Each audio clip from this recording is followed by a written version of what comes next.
Wait for him to do the high sign.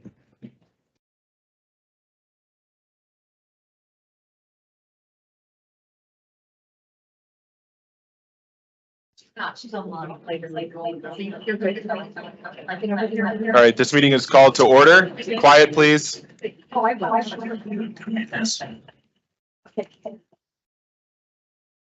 right, Ms. Ruckman, roll call, please. Mrs. Cons? Here. Mrs. Shandy? Here. Mr. Wilburn? Here. Mrs. Yanes? Here. Yeah, I can hear it here. It's this one, but we can't, I can't. get Mr. this Schultz? out. Here. Thank you. Tonight's Pledge of Allegiance will be led by Kennedy from Village Middle School. You all please stand. I pledge allegiance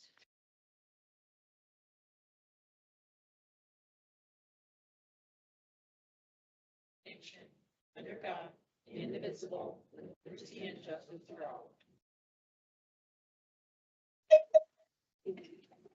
It should only go. Thank you. Tonight we have Antelope Trails Elementary School and Village Middle School here for our board spotlight. If you all could stay after you are done until after our superintendent's update, we'd love to take some pictures and we have a special gift for you.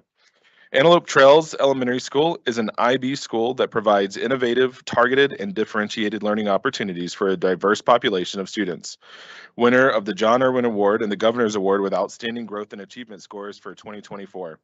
An innovative, multi-tiered system of support is in place, including a flood model, highly developed PLC program, IB primary years program, whole school enrichment through our innovative Inquiry Lab program, STEAM learning, and much more.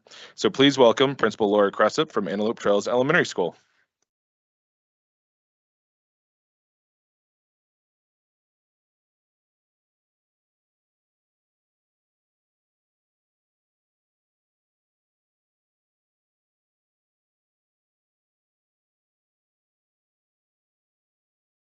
Team lab coach. She has about 6 hats that she wears. This is Lindsay Ilsley. And at Antelope Trails, one of our tenets is want to ensure high levels of learning for all. And when we try to do that, when we strive to do that, it does take all of us. So we have a lot of reciprocal accountability with each other. We have a lot of leadership in our building, and Mrs. Galan and Mrs. Ilsley are 2 of those leaders. And so we brought our children with us virtually tonight, and you'll see them on the slides. So without further ado, go right ahead. Okay. All right. So yeah, I feel like I need to go both ways. We are talking to you tonight a little bit about how having instructional coaches in leadership roles in buildings can really make a huge impact on not only student achievement and growth, but also on the community and the sense of community. And we have a lot of data and great things to show you. We have some sights and sounds of this work in action that you'll see through some videos, little snippets of kids at work. You'll see incredibly high levels of engagement. You'll see transdisciplinary learning. And so we'll be going pretty quickly through quite a few slides for you. All right, so Lindsay and I are fortunate enough to work very closely together. And as a team, our goal and our mission is to provide standard-based instructional support. So everything that we do as a team, we are trying to support teachers to meet those standards. We also approach everything with a multi-sensory approach as well as transdisciplinary learning. So dipping into as many subjects and content areas as we can to make it as enriching as possible. We also believe in enriching and challenging all students, no matter where they're at, and also at the same time developing their social and emotional growth. All right, so part of one of the things that we are really looking out for is making sure that we are giving as much access as possible in as many ways for many, many things. That's everything from making sure that students have one-to-one technology, and we actually are 2-to-1 for staff. Our staff all have an iPad and a laptop, as they both offer really different things. One of the things that I manage is making that happen financially, and we've done pretty well with it. I'm not going to read every bullet on the slide, but just some other things to keep in mind are one of the other things we do is really model for teachers how they can support learners who might need an extension or might need some additional supports. And that can also be things like multi-language learning. Part of the resources that we use to do that, not just technology, but also a fully stocked STEAM lab with lots of very, very robust and high quality library collection. We spend a lot of time making sure that the books our students have access to will help them in their learning and in their social and emotional growth. I'm also the accessibility ambassador for our building. Each school is going to have one now, and yay, it's me, hooray. But that makes a lot of sense with my role. Lindsay and I are also kind of Antelope Trails communication department. And so we ensure that we are reaching out to our community and keeping them informed with what we're doing with their students while they're here with us at school. We're in charge of our Facebook and our Instagram. We're bringing on Parent Square. We also send home newsletters and handouts. We also are part of the Choice Night team for our school. All right, and again, I promise not to read every bullet point, but this gives you a sense of the intensity of collaboration that we do throughout the building, again, in the community. Both T and I attend many, many regional and district level meetings as well. And again, having us in those leadership roles and then bringing that back to our building is incredibly valuable. We also provide professional development not only for our grade level teams, but our entire school and the district as well. And so we are very involved in building the capacity of our teachers to support our students. Yep, I've led everything from district librarian presentations and trainings for our staff across the region. We also do that with technology. We're doing it tomorrow for IB. We definitely spend a lot of time reaching out to our peers. And again, that just makes our building stronger when we have that time and energy to connect.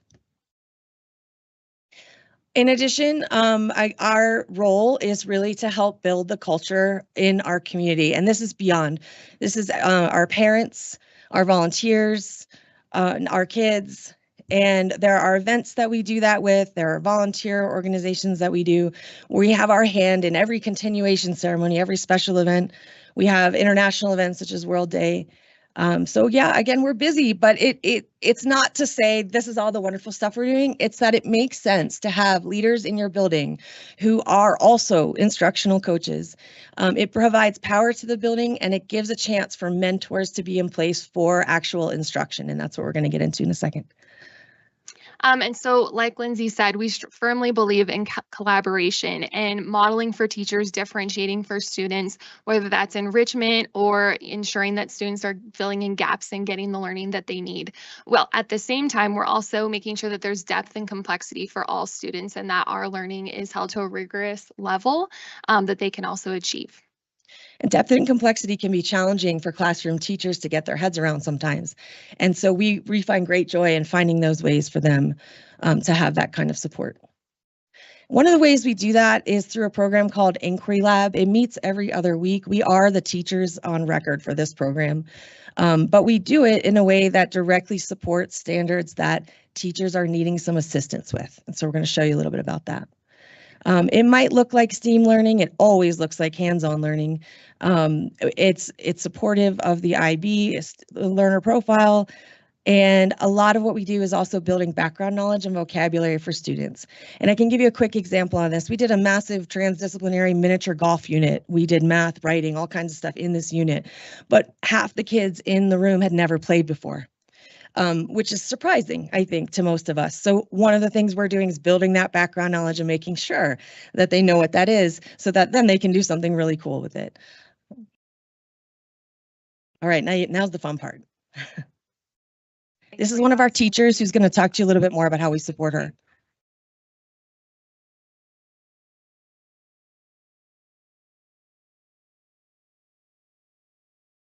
Study that we had coming up in the classroom, and we'll kind of look and see where we might be lacking in the classroom. We might run out of time.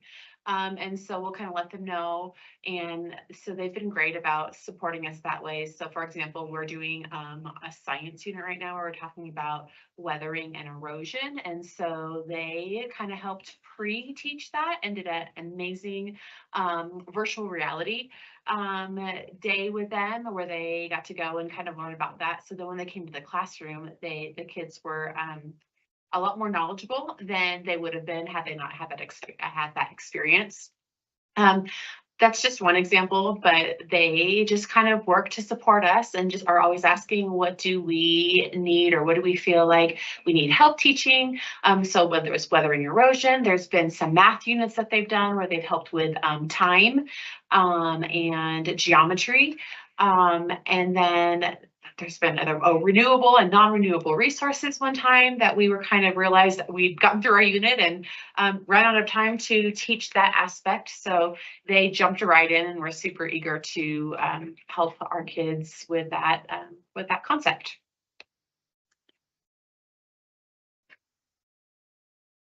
Not sure if I did the right thing.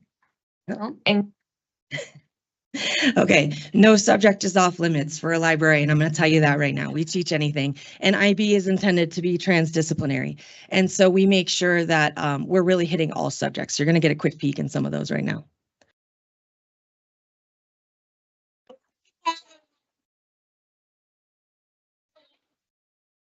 Oh, you know. All right, so that was a quick robotics lesson incorporating skip counting and as well as the engineering design process. Oh, this is hard because I can't do this part. I'm sorry. I have to wait.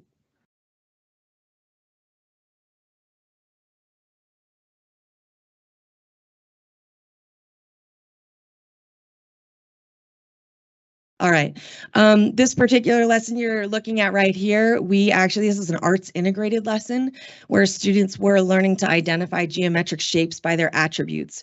And they recreated the painting by Paul Klee, the famous artist, called Castle and Sun. And they learned about the art, they analyzed the art, they recreated it with shapes that you see here, and then they graphed how many of each shape that they used in their drawing, because they also drew it. So that multi-steps, bringing in multiple standards at a time.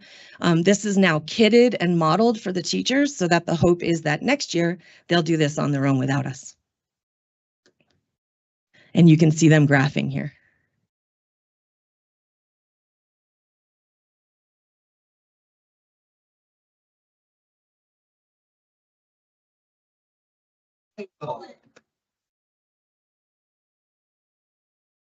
Rectangle. Line short, line long, line short, it's pretty cool, a rectangle. You guys will all know this, right? Long. We made a rectangle. Okay, yeah, just another example of how we're incorporating physical education in with our learning too. So like I said, there is no subject off limits. All right, do you want to do this one? For this one, we had students who were retelling a story that we read as a group. So the students had to code a robot as little as, I think, first and second graders to retell the sequence of the story and move it around a map, which was really cool. Here they're using finger puppets to retell a story. So continuing on with elements of plot. And as you can see, they're having a great time. Super cute. And go ahead. This is another one where they coded their retell of a story, and the robot would be programmed to stop. So then they would, say a sentence of what happened with that picture throughout the story. Yeah, and hopefully you can see the joy and engagement as they're doing these hands-on activities. That is also kitted for teachers now. So again, we model it, we share it. This is an example of learning library and information science skills. The students have to learn how to use the Dewey Decimal System in order to find nonfiction for their research.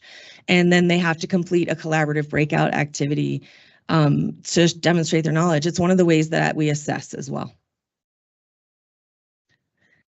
All right.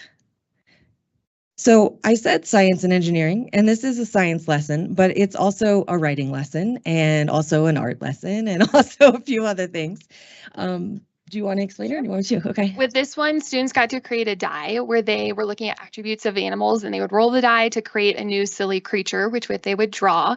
And then they took that piece to school or to their class and wrote about that creature and their features.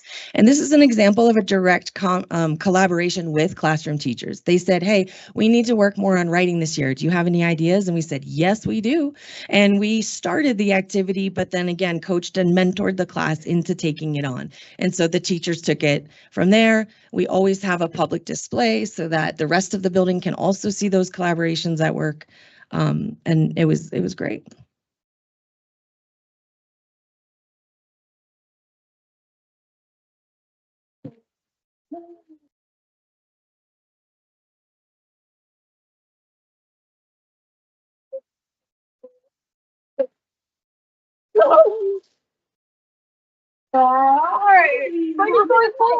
Mine is going sideways.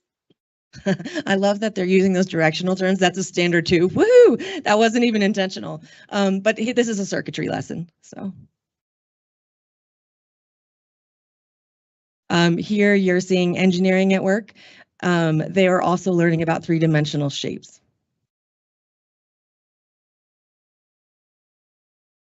All right, they were building snowplows here. They were trying to figure out, so we're trying to build some real world application too when they're doing some of the robotics and engineering. They were asked to design a functioning snowplow.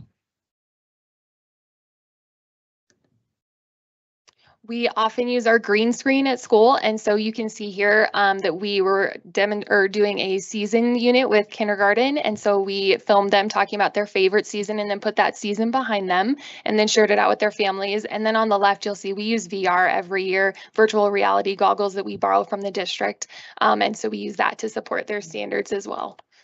And there's some vertical alignment here too, because we support this with kindergarten, but by the time they're in 5th grade, they're making their own green screen videos. So we do have a pathway for that as well.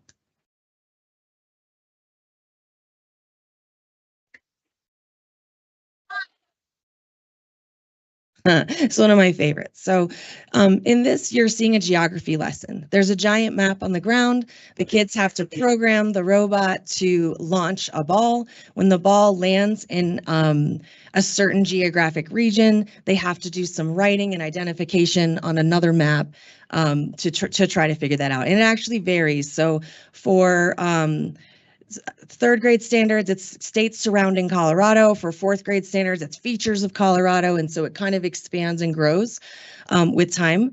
And again, my job, yes, the robots are fun, but they also provide intense focus. So when you have a student playing with a robot and aiming for something, what the sneaky thing the teacher is doing is getting them to look at it over and over and over again and write it down.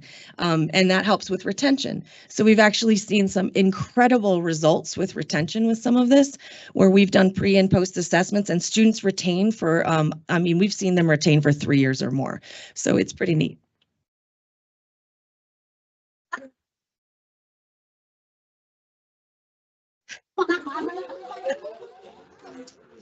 All right, these are kindergartners that are doing that, but actually in 3rd grade, they start to use this to try to track a life cycle. So they're using those that pattern. And but as you can see, the littles are super cute when they're having fun with it. And why do you like Inquiry Labs so much?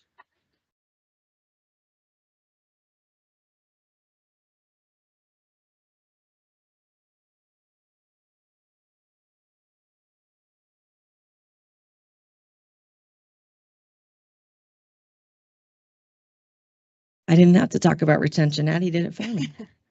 All right, now here's what we are excited to share with you. So we know this works, but what's really cool is we actually have some results that demonstrate it. I like to make a joke that if you look at our data, and we're going to show you in a minute, the year that Tia and I were put in our positions is when we started to see an upward trajectory. I'm sure it had nothing to do with anything else that Laura and Gretchen did. No, a lot of changes were put into place at that time.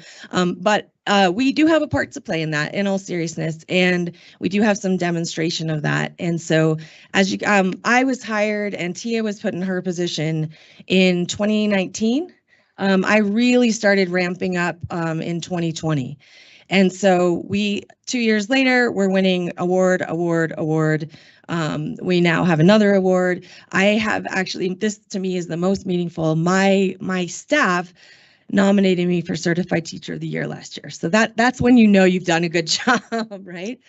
We've been awarded multiple grants that support these programs.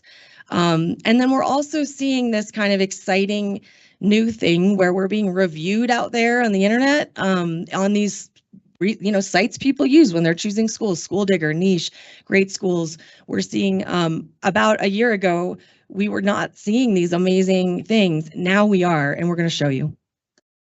So here's just some of our data. This is our DIBELS achievement, and you can see it starts in 2020. DIBELS is a reading score, reading assessment, and this is looking at percents of students that are at or above benchmark. And as you can see, that awesome upward growth that we want to see starting in 2020.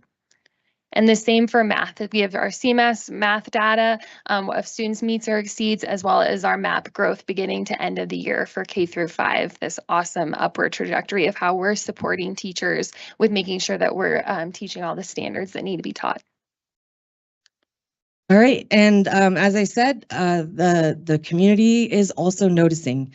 So I won't read all the details, but in this particular review, the family rated 5 stars in all categories, and specifically called out the STEAM programming, the library programming, the high levels of learning, personalized learning, and differentiation. So I thought that was kind of cool to see that out there.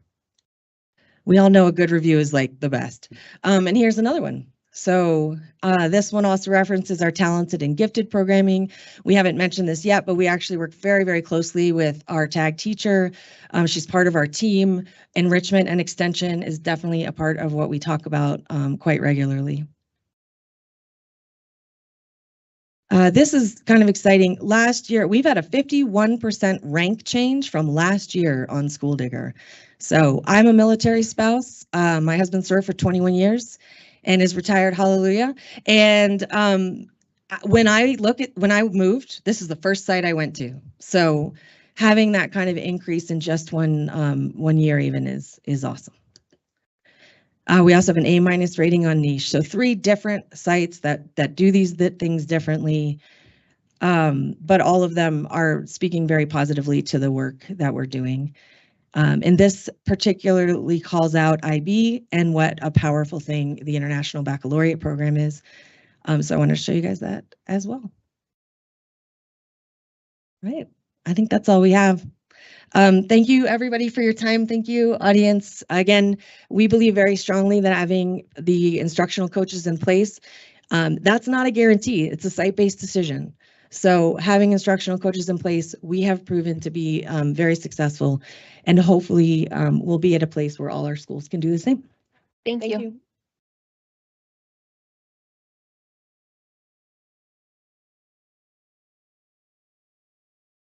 Thank you so much. It's really exciting to see the work you're doing there. Next is Village Middle School, Mr. Wilburn. At Village Middle School, you will not find traditional classrooms with rows of desks. The learning space, the hub, has a variety of seating available for students, including tall tables and chairs, individual chairs with attached desks, soft seating, and beanbags. Village Middle School offers unique explore classes such as food trucks, pickleball, and cosmetology. Events such as school dances and talent shows are planned and facilitated by the students. And let me just add, I love this. I love any learning model that moves outside of everybody open to chapter 4 and is engaging students in critical thinking skills and developing left and right brain. This is phenomenal work. Please welcome to the podium, Ash Angiolo. You got my name right. Thank you, Mr. Wilborn. Ash Angiolo, principal at Village Middle School. I have a couple core beliefs. One of our guiding principles is that middle schoolers are the most underestimated humans ever. And I think they're capable of a whole lot. And so when they bring an idea to you, start with yes. They'll go further than you could have ever imagined. So with us tonight, I'm going to let Caitlin introduce the kiddos, but Caitlin she wears a lot of hats. She is a special education teacher with us. She's an academic support teacher. She's a mentor. She leads Explores. It goes on. And I'm going to let her come up with some kiddos and talk about an Explore that they've started that's pretty amazing.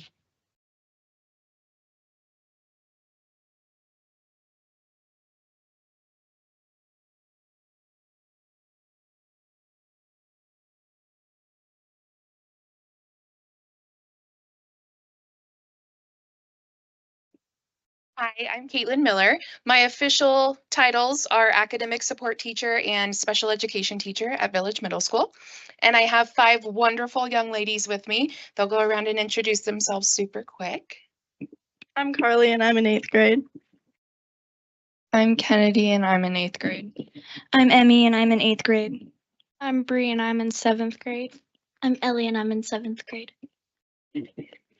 I am excited to share the impact of Helping Hands. It's an elective at Village Middle School designed to inspire the next generation of educators and caregivers.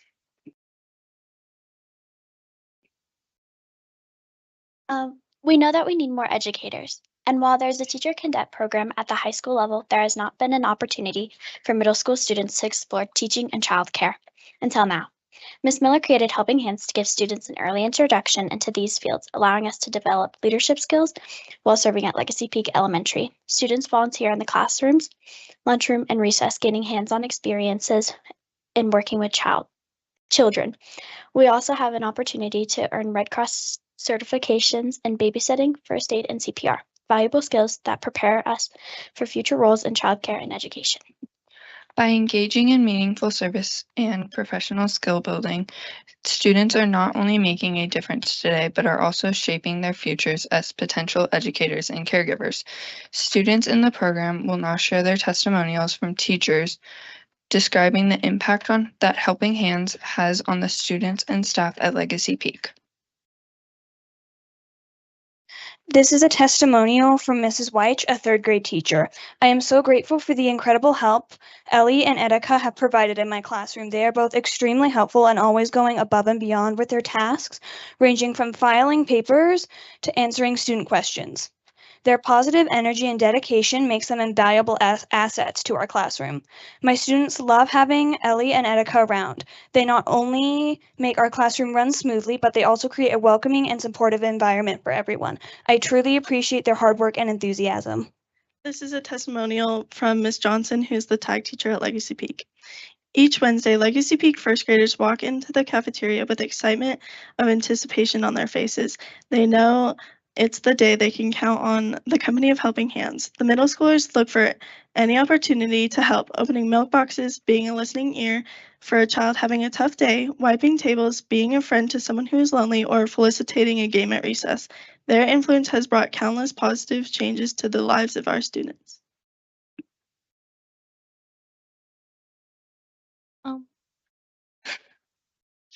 Ms. Dufer, a 3rd grade teacher, said, "Carly is an exceptional role model and a true asset to our school community. Her dedication to supporting our 3rd grade students during math stations, especially and learning fractions, has made a meaningful impact. She approaches each session with patience and enthusiasm and a positive attitude, making learning both engaging and accessible. The younger students look forward to her visits, and her willingness to lend a helping hand embodies the spirit of mentorship and leadership. We are grateful for Carly's contribution and proud to feature her in our Helping Hand Spotlight."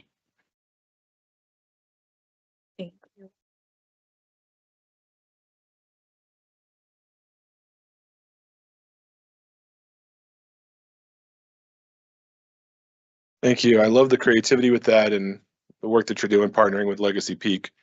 If you ladies can stick around for the picture after the superintendent update. Ms. Ruckman, are there any updates to the agenda? There were updates to the agenda and the board has been notified of these. Thank you. Members of the board, are there any items you wish to move from the consent agenda? Are there any discussion items to be added to the agenda? May we have a motion to approve the agenda with this? May we have a motion to approve the agenda? Moved. Second. Roll call, please. Mrs. Cons? Aye. Mrs. Shandy? Aye. Mr. Wilburn? Aye. Mrs. Yanez? Aye. Mr. Salt? Aye. All right, tonight's board quote is from Ms. Cons. The ultimate measure of health in any community might well reside in our ability to stand in awe at what folks have to carry rather than in judgment at how they carry it. Gregory Boyle. Thank you. All right, next up are board comments. You're welcome to make comments about anything, but we also want to make sure that we do our spring linkage debrief during this time. So if you have comments about the linkage from last week, go ahead and make those comments at this time too. Mr. President. Ms. Shandy. I thought the student forum linkage was really, really valuable. They had great insight, as they always do. It's not necessarily what you think it's going to be, but it was great. And then the parent linkage as well was really good. It was challenging for some because we were talking about high school type level stuff, and the group I was with were elementary parents, and so it was really their future that we were talking about when we were talking about PE waivers and things like that. And so it was a good stretch for them to think through what the impacts of our decisions would be, but really valuable to see and talk through. So I enjoyed it. So thank you. Ms. Cons. It was extremely valuable. I even sent an email to Principal Sanders at Rampart because specifically some of the comments that she shared in our study session helped me rethink some of my positions on what we were looking at. Just for the community, we were looking at PE requirements, CTE requirements, core electives, and personal finance possibility of those classes. And yes, the insight was varied and awesome from all of our different groups. And I just commend our district staff on supporting this work and the timeline. I love the timeline. It's perfect to implement for class of 2030 when we get through all of our community forums and deliberations. And I was especially pleased to see that I think out of all the districts in the state and the area that we looked at, we already have the highest graduation requirements and credits. So I'm proud of D20. Ms. Yanez. I owe some data to two teachers. So the teacher conversations were really powerful. I think it's Mr. Catron at Village High School. It's Lindsay here. And Mr. Powell from Air Academy. We found they had a question about some data, and I promise I'm working on it to get it to you. But yeah, they had a lot of really great energy around these requirements and great ideas. Thank you. Mr. Wilburn. My update is of a more personal than a district nature, but I think it's appropriate. For those in the room that don't know, and I suspect most people probably do, but if you don't, 17 weeks ago today, actually, I had to have brain surgery. So I've been absent for since October. It's went well, I'm pleased to say, and I'm recovering.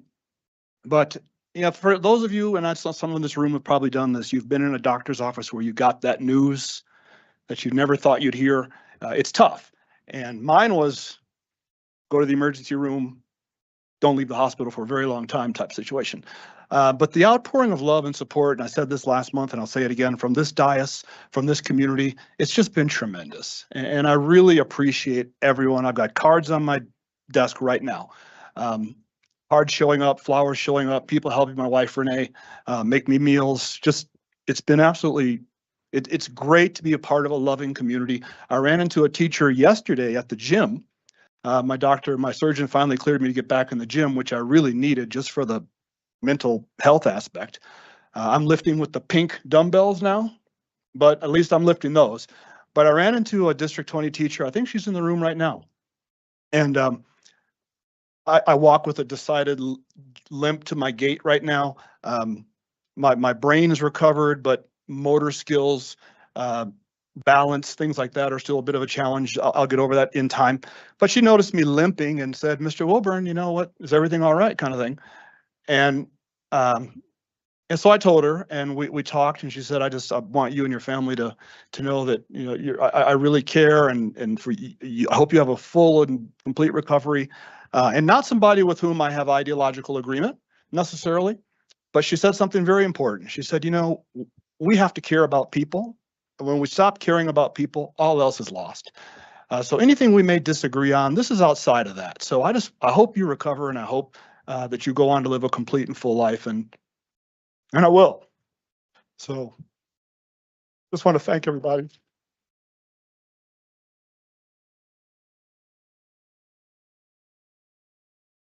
Thank you. Going back to the linkages, so I was able to attend for all three of them. We had a great conversation here with the board and the high school principals. So thank you to all the high school principals that came. Really appreciated your input through that process. As Ms. Khan said, really some valuable insight from some of the principals around the CTE requirements, the PE requirements. I think it was really beneficial conversation.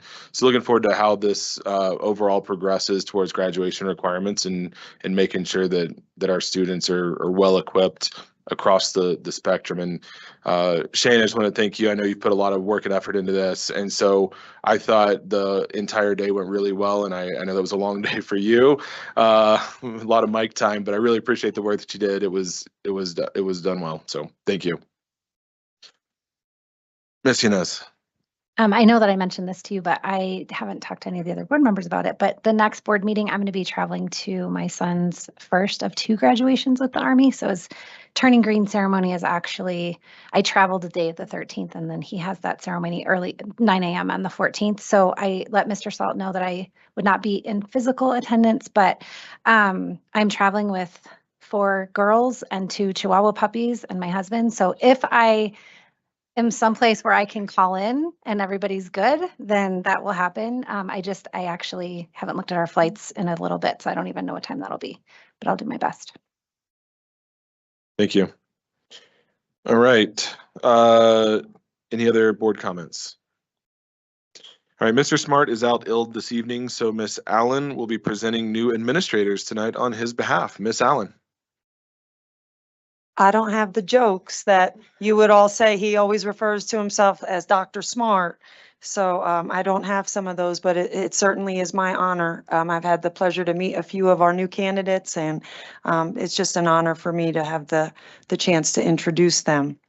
So our first person is Roy Getchell, and he's being recommended as the principal at High Plains Elementary School. Now, he currently serves as the superintendent for Haynesboro School District in Alaska. He is in Alaska tonight, okay? And so he is not here. I hope he's listening, just so that he can hear us honoring him. He has a Bachelor of Science in Elementary Education from Missouri Southern State University, a Master of Science in Elementary Guidance and Counseling from Missouri State, and he is also a doctor in Educational Administration and Policy Studies from the University of Denver. Roy has been a 6th grade teacher in Nevada and Missouri. He's been a high school counselor in Missouri. In Fountain Fort Carson, he served as a 5th grade teacher and assistant principal. He's taught at every level. He actually, it's nice to have some friends here this evening from Antelope Trails, because Dr. Getchell used to serve as the Antelope Trails Elementary School principal. From there, he went overseas and was a director for the Emirates National Schools in Abu Dhabi. And now, as I said, he's currently on a glacier in Alaska. And I know that he is looking forward to joining us. And I'm just going to read for you what he would have shared if he was here in person. He said, "I'm deeply honored and excited to be recommended as the next principal of High Plains Elementary, a place I have always held in high regard. It will be a privilege to work alongside such a dedicated group of staff, students, parents, and community members as we collaborate to support the children of our district. District 20 has always felt like home, and my wife and I are thrilled to return. You can count on me to work tirelessly to help our district fulfill its mission of inspiring each and every student to thrive. I'm eager to learn from and contribute to such a robust learning community where excellence is the standard for everything we do. I am incredibly grateful for the warm and professional welcome I received from everyone I met last week during the hiring, welcoming, and onboarding process. I look forward to meeting and getting to know each of you, and I cannot thank you enough for this incredible opportunity. Please join me in welcoming Dr. Getchell."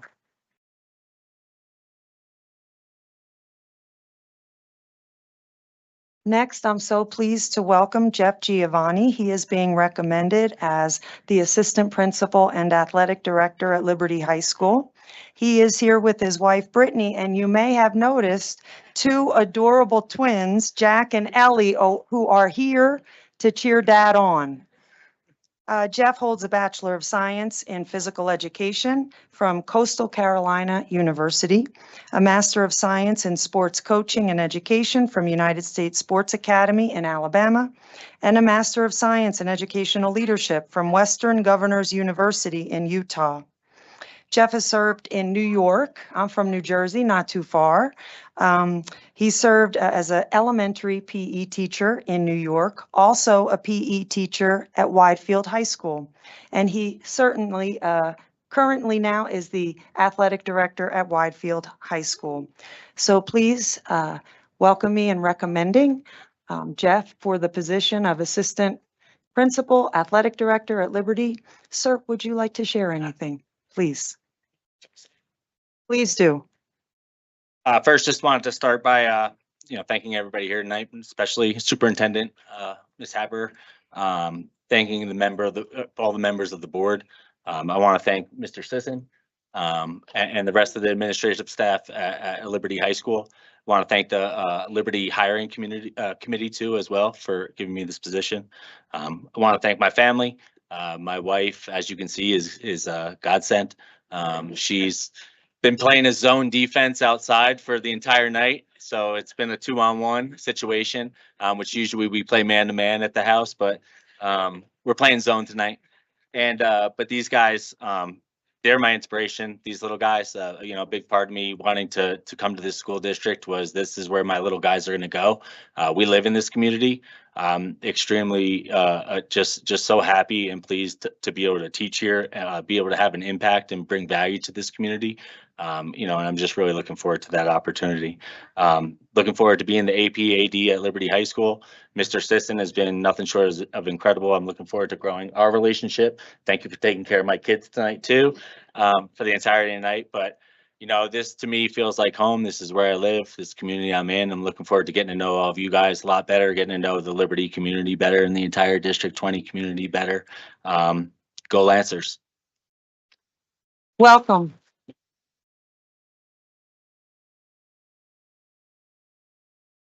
I'm pleased tonight to now introduce Athena Rehorst, who's being recommended as the principal for Timberview Middle School. Athena holds a Bachelor of Science in Zoology from the University of Washington in Seattle and a Master of Liberal Arts in Education from Regis University. Athena has served at Remington Elementary School in D49 as a 5th grade teacher. She was a middle school science, math, technology teacher at Divine Redeemer and also at Carson Middle School in Fountain, Fort Carson. She served as the MTSS coordinator and dean at Rampart High School and is currently the principal at Banning Lewis Prep Academy in District 49. I'm certainly honored to recommend Athena to serve as the Timberview Middle School principal. Athena, would you like to share?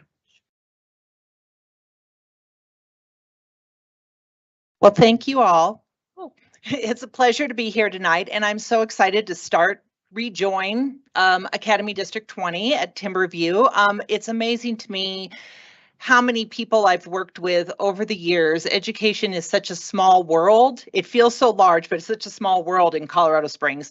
And so many of the great people that I've worked with have landed in District 20. And I think that there's a reason for that. It's because it's a great district that supports its teachers and administrators and staff. And I'm glad to be rejoining it.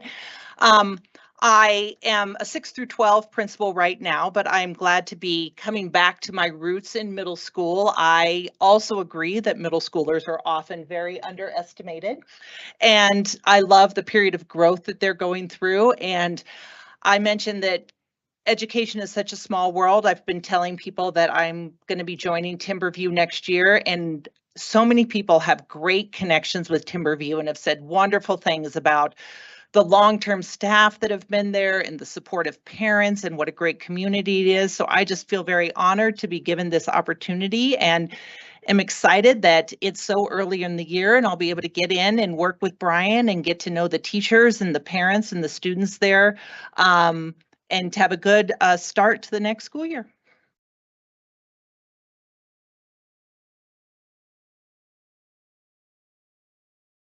Now it's my honor to introduce Tricia Anthony, who's being recommended as the Chinook Trail Middle School Assistant Principal. Tricia has a Bachelor of Arts in English Education at the secondary level from CSU in Fort Collins and a Master of Arts in Teaching Humanities from Colorado College.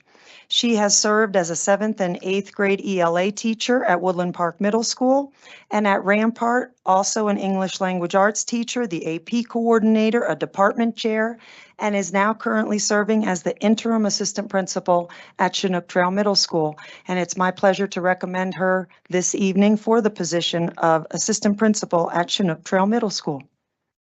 Thank you guys. Thank you to the board. Thank you to the wonderful staff at Chinook. Thank you to my staff at Rampart who raised me and taught me that you can do amazing things. I'm really looking forward to spending some more time with my 6th graders who will eventually become 8th graders.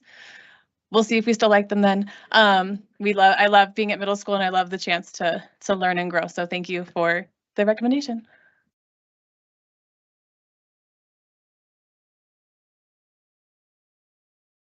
So you can hear that the owls are in the house and they are going to get involved in the next one too, because I am going to highlight Lexi Cyphers, who's being recommended as the Chinook Trail Middle School Assistant Principal. She is joined this evening by her husband, Jordan, her son, Jackson, her mother-in-law, Jody, and her father-in-law, John.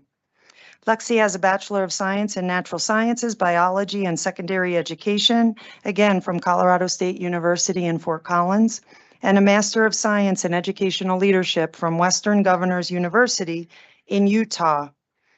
Lexi has served as a high school science teacher in Hayden, Colorado. She was the NHS sponsor, the head volleyball coach, and owls, get ready, already the 8th grade science teacher at Chinook Trail Middle School and the recommended candidate for the assistant principal position at Chinook Trail Middle School. Lexi. Thank you so much for having me tonight, and I appreciate the recommendation. As she said, I've had a stint in high school, but now I've landed in middle school and really found where my heart beats. So I'm so excited to continue my career in the middle school world and really get to do that with my family at Chinook Trail Middle. So thank you to the hiring committee and the really amazing staff that Chinook Trail has, and thank you to my family for all the support. So thank you.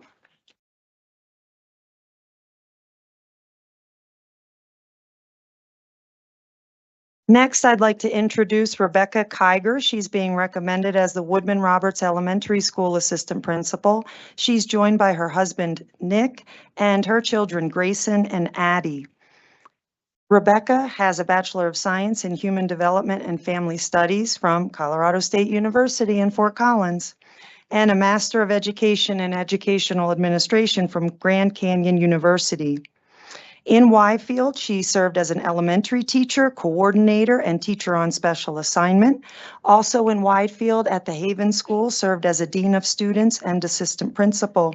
And she is currently the interim assistant principal at Woodman Roberts. Rebecca? Thank you. Thank you, board, for having me. Thank you, Superintendent Haber. Thank you to the hiring committee. I'm really excited for the opportunity to continue to serve the Woodman Roberts community. My kids went to school there. I was a parent there. I live in the neighborhood. It truly is an honor to serve my community. I want to thank my family for supporting me and going through all the different changes with me. I want to thank the Woodman Roberts staff for embracing me and supporting me. I also want to thank my previous mentors and leaders who have taken me under their wing, offered encouragement, support, and kind of pushed into leadership when it was needed. I'm looking forward to continuing to learn and grow, and I want to thank you for the opportunity.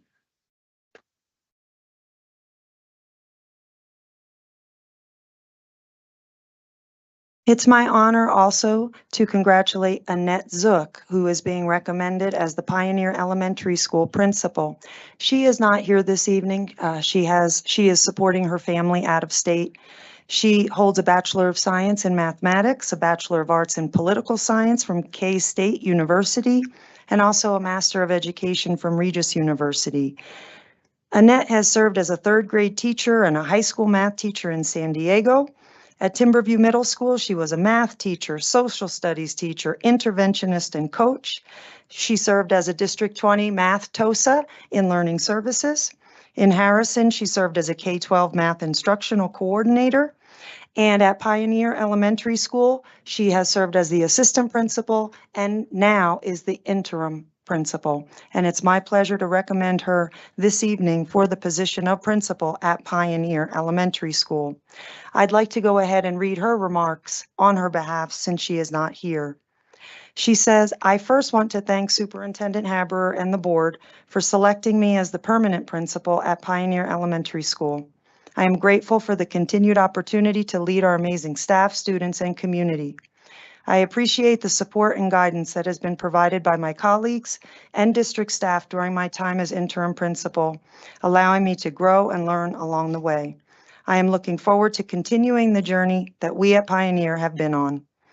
Finally, thank you for allowing me the time to be with my family so that we could be together as my mom ends her battle with cancer. I always tell my staff that family comes first, and I appreciate that I feel supported when I have to practice what I preach. Congratulations to Annette.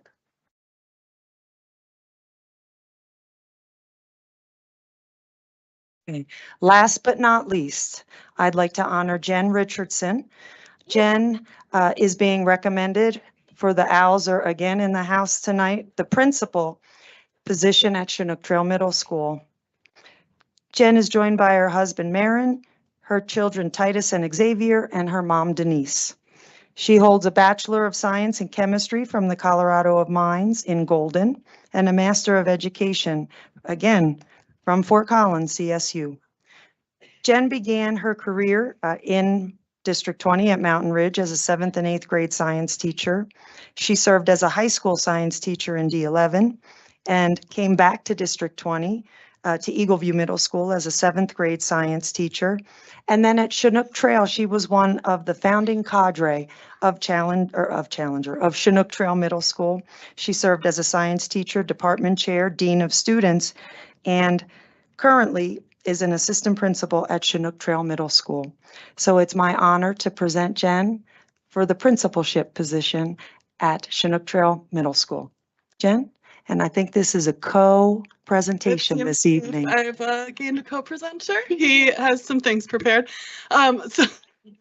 I would just like to thank everybody really, but there's a few too many people and you actually don't want to get me started on talking about how much I love Chinook Trail, as I'm sure the interview committee can attest to. It gets a little carried away. But to my 3 biggest cheerleaders, thank you to my boys for picking me. And Tom and Sean, I don't think I want to relive quite every moment of the last 7 years. There's some that maybe I would give back. But thank you for taking me on the ride. This is going to be a problem. Thank you for taking me on this ride and trusting me now with this crazy place we built. I'm just so proud of what we did. And then this crew back here is pretty amazing. Even my kids were sharing their trusted adults because they were doing counseling lessons at the elementary school. And my kids listed these people as their trusted adults, which is really something that is really special. What do you got? He had a special presentation to thank his teacher and Titus's teacher at Chinook Trail Elementary because they're really good. That is what I was gonna say. That's it. So thank you, and thanks for giving us a good home. We love it. I have a speech I also want to say about that. Oh, okay. Thank you. Okay, bye. Love you. Bye.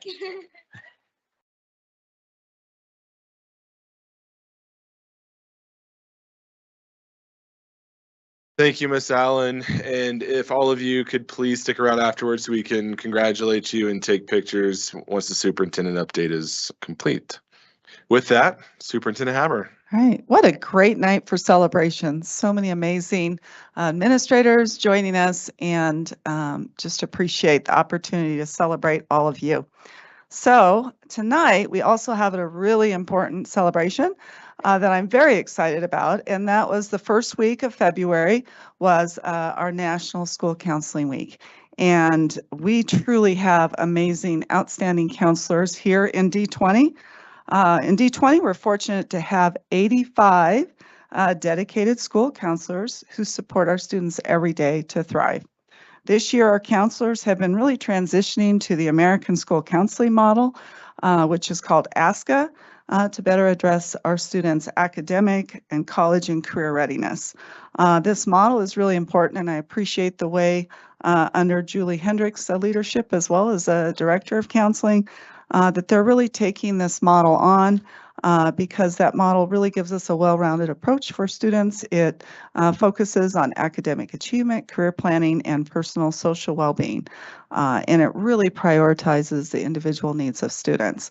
So I know that Julie is here. If she'd stand up, and we have some of our outstanding counselors here as well. Could you all stand up so we can give you a very much deserved round of applause?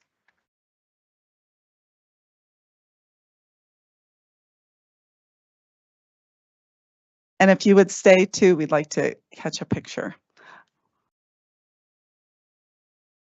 And we also have some, I have some specific more information to share about our counselors. So in elementary schools, counselors are using the Galaxy platform to help even at an early age, which is really important, to start exploring careers and engage in small group activities and discussion rounds. What might you think about when you, as we say, what do you want to be when you grow up, right?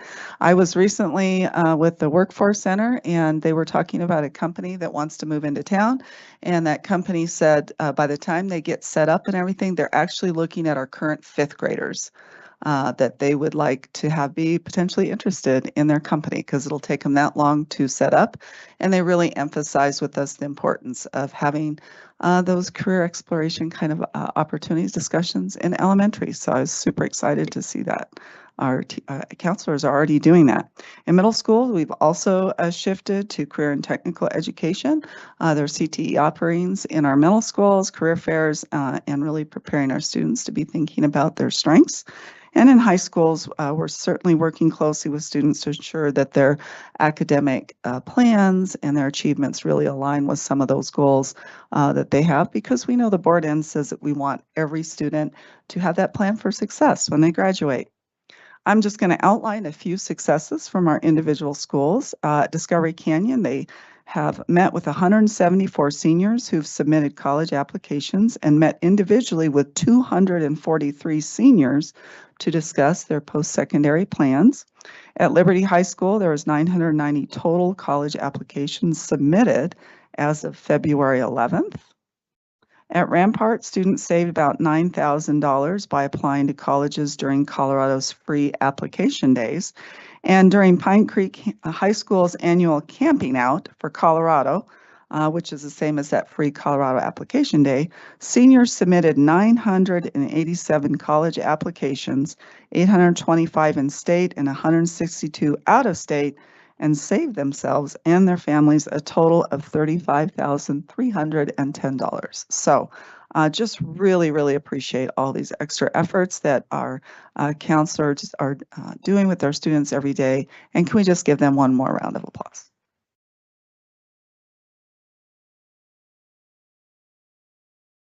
So I've been busy out in schools, and it's just been such a pleasure to see the amazing things that are happening in our schools, as well as seeing what some of those challenges are and how we can continue to really support our teachers in the classroom.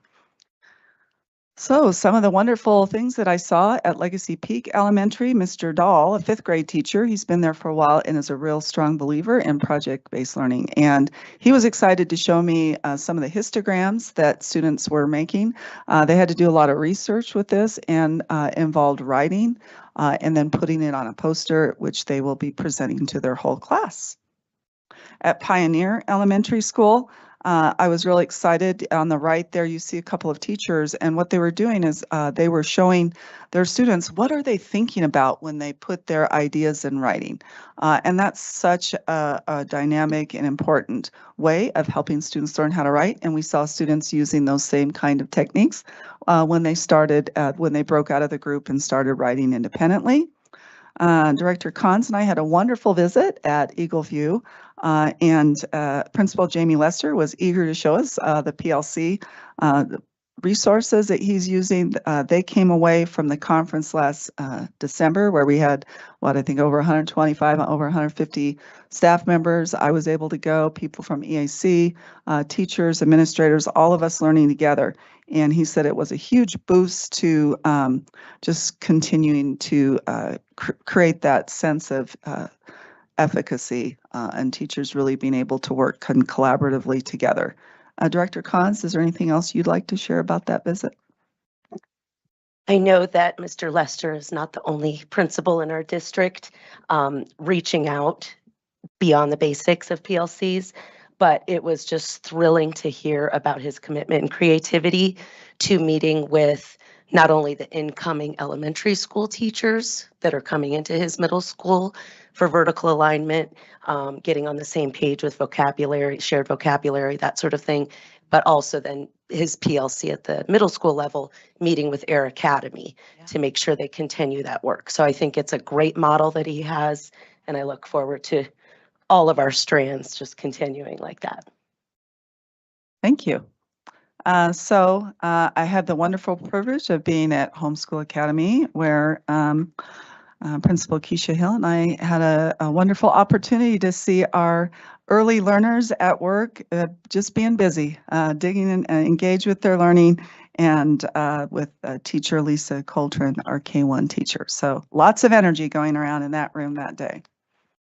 Douglas Valley Elementary School, just another example of how the professional development that we all went to in December is impacting our schools. Adrian Murray, the principal there, showed me this is called the 15-day challenge. And tomorrow, as part of professional learning, there's a whole session on this for teachers and principals who want to learn more about it. And what you see on the right there is our teachers collaborating and saying, okay, when we go through the professional learning community cycle, what are we going to teach? How do we know that the students learned it? What are we going to do along the way to make sure students are learning along the way? And what kind of interventions are we going to put in place, not only for students who still haven't mastered the learning targets, but also how to extend the learning for students who already have met the standards. But she just said the excitement. She had a brand new teacher that went to the conference and came back and was so excited. She got the rest of her team on board with doing this 15-day challenge. And I also saw evidence of it in the classrooms. We went to 3 different classrooms of the same grade level, and they were all working on the same standard, but they all were really the art of teaching. They all had fun in presenting it in different ways, even though they were all teaching the same standard, which was really exciting to see. At the Da Vinci Academy, they are panning for gold. These are the 4th graders jumping up and down when they found gold. They were practicing for a presentation that the whole 4th grade was doing on Colorado history. So that was super fun to watch. And then, of course, again, just the great work that's happening with our students around literacy and the use of technology to support their learning. Village High School. Appreciate the many way that Village High School promotes exploration of students' interests. And Principal Lindsay and I were there, and this is Dan Takis' beginner guitar class. And I will say, I see Lindsay back there, you know, they were doing pretty good for a beginner's class. I tried to sing along, but they said, please don't, so I didn't. Chinook Trail Elementary School, again, I saw evidence of I know that Principal Patrick Shoemaker told me that also by going to, he didn't go in December, but they went to a PLC conference earlier in the summer, and it was a huge boost in really having teachers working on the same standard at the same time, but yet really having that freedom between the classes. As you can even see in the classroom, they were all teaching the same standard, but just different ways, according to the talent and creativity of each teacher, which is great. That's what we want to empower our teachers to do that. I was at Challenger Middle School, and I was so impressed with what they did for National Counselors Week. They put this poster up, and then students and staff members could take little sticky notes and put all the thank yous to their different counselors and what the counselors meant to them. So I just thought that was really awesome. Edith Wolford, I was there recently, and the first picture is Mrs. Nicole Duddle, and she is phenomenal. And I thought, I just was so fascinated. I could have sat in there for a long time. This is the Thrive or the Strive program, Take Flight. Strive is the overall framework. Take Flight is the curriculum. And this is for students who are who have dyslexia. And it was fascinating just in a short amount of time. So she was doing the sh sound, and then students had to write down what the letters were that correlated with the different sounds that she was making. And it was really fun. The students were just very quickly listening to sounds and being able to write down the letters, because we know that's really important with dyslexia, right? Students struggle with how do they associate and connect sounds with certain letters or letter patterns. So that was really fun to see. And then Mrs. Lisa Keller had all our students out in the hallway. They were working on different landforms. They were doing writing again. I just keep seeing over and over again. We said we were going to focus on writing this year, and I'm definitely seeing that.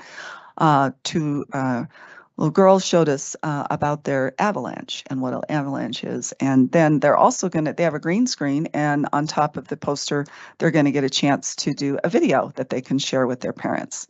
Huge congratulations to Pine Creek High School senior Madison Mintenko at the 5A state swimming and diving meet. She beat Missy Franklin's 500 freestyle record by almost 2 seconds, which is huge.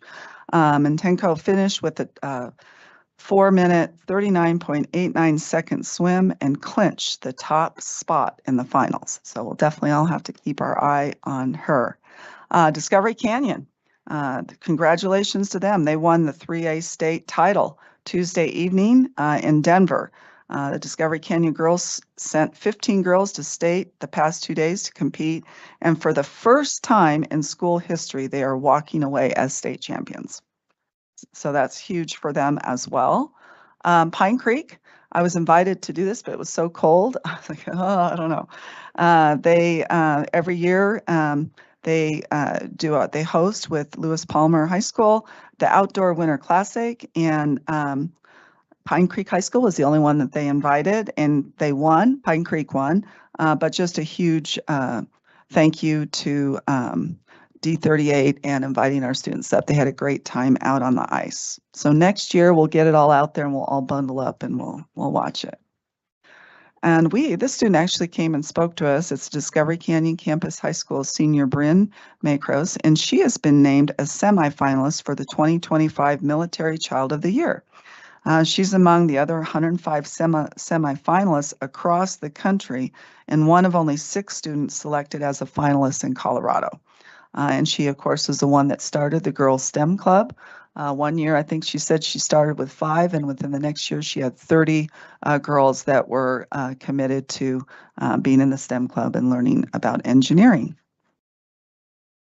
Our unified basketball team in full swing, and a big shout out to Pine Creek High School cheerleaders, boys soccer, and girls and boys basketball. They all showed up to support our unified sports teams. And they said all of these folks gathered together and they helped us to be the largest group and fundraiser for the Colorado Springs Down Syndrome Association walk that happened back in August. So huge, wonderful shout out to Pine Creek and all of our schools. We really want to grow the unified sports program. And I definitely want to make sure I get out to a couple of those games and would love to take you with me. If you've never been to one, I saw a few when I was in Fort Collins, and it is really an amazing event to attend. Been to the Capitol. First with Deputy Superintendent, CFO Becky and Alan and I, we visited the Capitol it was Case Day at the Capitol, advocating strongly for our funding for D20 and really to encourage our legislators to vote against the governor's proposed legislation to get rid of averaging. That will significantly negatively impact our budget. And we talked with one of the legislators. I think I talked to Becky later. I said, I think I saw a little flicker in his eye when we were talking to him that maybe he would be willing to look at kind of a phase out instead of saying all at once next year, no more averaging. Right now, they average your enrollment over like a 5-year time period. And that's huge because enrollment can kind of fluctuate. The other problem is that the education, we don't really know what our full funding is until bill is passed, like it's usually in May.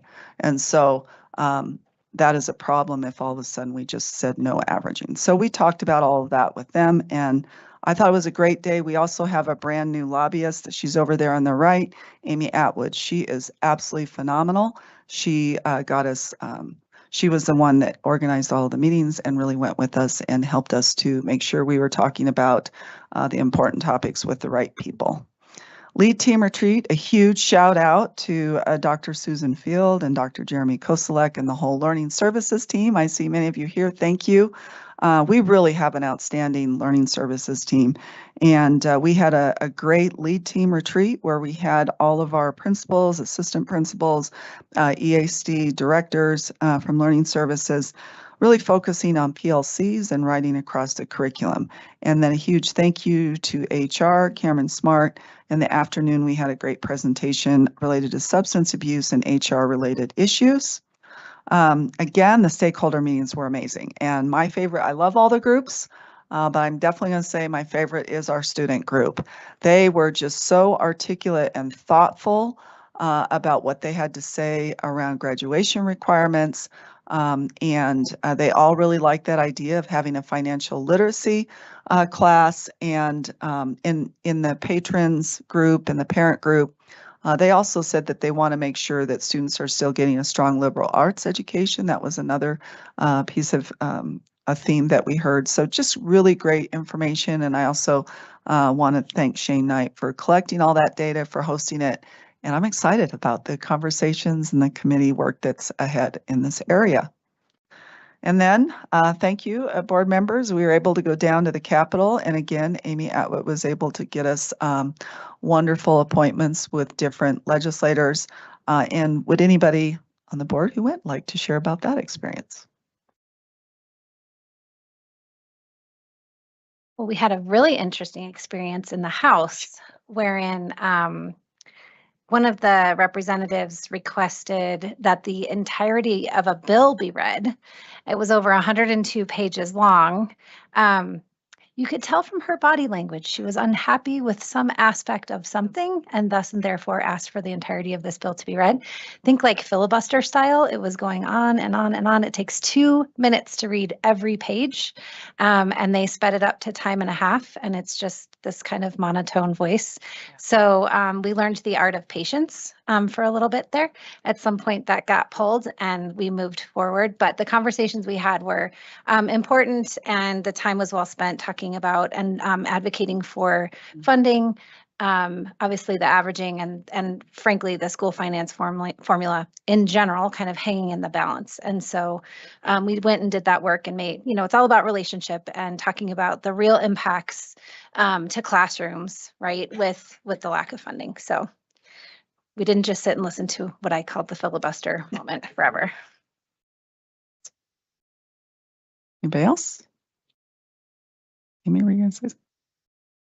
Yeah, it was really interesting always meeting with Senator Lundeen and what he has to say about schools and, businesses and running it as a business and such. It was really valuable to meet with all of the representatives and stuff that we got to meet with, people that because of Amy, we probably wouldn't have met with otherwise. And so we, got to hear some interesting different views than what, what we kind of stand for at D20, but still very valuable to hear. So it was great. It was a really educational day.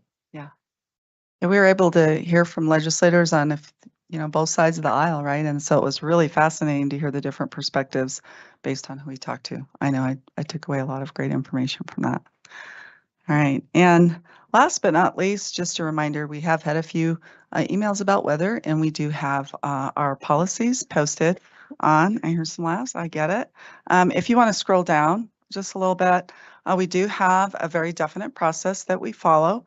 Every single time there's a team of us that get together the day before. We look at forecasts. We've talked to meteorologists. We use the National Weather Service wind chill factor. There's a whole chart. We even have a spreadsheet, and we take wind chill factors from all over the different parts because, we have a huge wide range, right? All the way down the front, and then we're out east, and then up from Monument and down to Woodman. And we look at what the wind chill factors are everywhere. As you know, board, unfortunately, we don't have like transportation zones. So if it's cold or the wind chill is a certain amount in just one area, because of the way the buses and the transportation works together, You can't just say, well, this is just for this. If it's in one place, we really, at this point in time with transportation, really have to call it for the whole district. And so, but if you do get questions when you're in your grocery store or whatever, please just have them feel free to go back to this website. And we have put out communications every time. A huge thank you to Mark's team to just keep people up to date to what we do. So just want to thank you guys too for going to the Capitol. That was really an amazing day. So that's it for my superintendent update. All right, thank you. We need a motion to approve the consent agenda as posted. Moved. Second. Roll call, please. Aye. Mrs. Shandy, Aye. Mr. Wilburn, Aye. Mrs. Yanez, Aye. Mr. Salt. Aye. All right, we're going to go ahead and take a quick break. If you are part of the spotlight or recognized in Superintendent Haber's update, or if you're one of our new admin, please see Mark and Crystal up here in the corner, and we'll get going. Thank you.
We call this meeting back to order.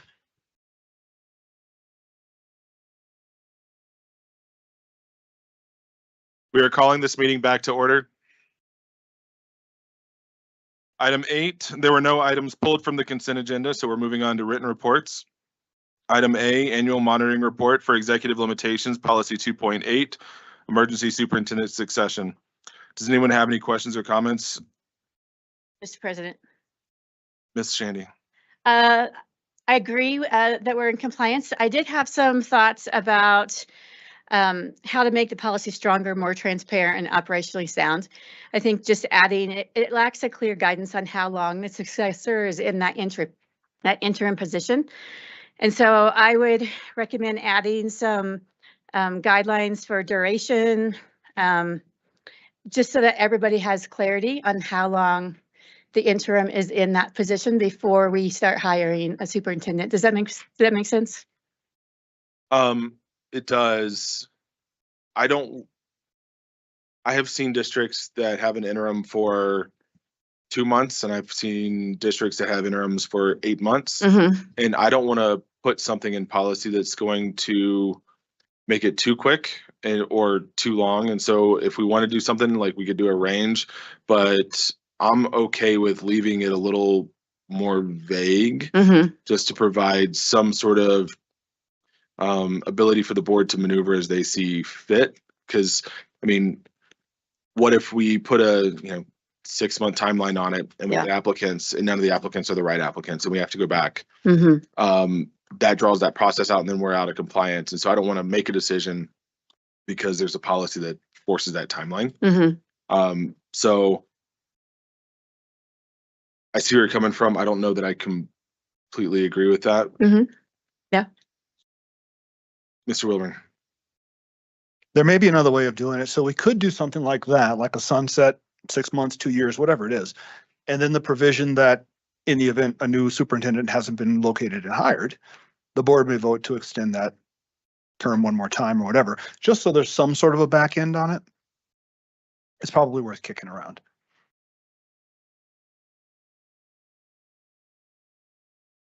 We can talk about this. Ms. Ruckman, can you make a note to add this to probably a study session for us to discuss later? Thank you. Any other questions or comments related to 2.8? Right. Is the superintendent's interpretation of the policy reasonable? Is there sufficient evidence to determine compliance for each section? Are all sections in compliance? Recognition of exemplary performance or concerns regarding performance? Would you like to see additional or different evidence, or should any part of this policy be changed in the next monitoring report cycle, aside from what has already been noted? So we'll have a conversation around that. Anything else? Okay. And then do you see any evidence which is extraneous or no longer necessary? All right, thank you. Next are the primary textbooks for science grades 6 through 12. Were there any questions or comments? So I had a question, Superintendent Haber. We've had conversations recently, I say recently, within the past year or so, about trying to focus curriculum, having some sort of a consistent curriculum for, I'll say strands. I don't know. I know that's been a discussion. How does this relate, or do we have any information on that? Yes, I'm going to go defer to Dr. Susan Field, who I think is going to have Shane Knight talk about this. Yeah, so just a little bit of background. We are on an adoption cycle, and I think Shane can share a little bit about that in a second, for different content areas. And when those adoption cycles come up, I think we're on a 5-year cycle. We have teachers come in and look at standards and best practices and textbooks. And it's actually in the last few years, we have been talking about having, for example, at the elementary level, the same language arts or the same math textbooks. There are a lot of positives for that. That would be financially helpful when 21 schools are looking to do professional learning versus 2 or 3. It's just a lot more cost effective to do something like that. Currently, we allocate textbook money to schools. And so schools often will save for years and years and years to buy like a new language arts or math textbook adoption because they're extremely expensive. And so that would have to, we'd have to completely overhaul that, but not something that we couldn't do. I think the piece that would be most supportive for teachers is looking at the same set of resources really helps with planning and professional learning. So do you want to add anything to that, Shane?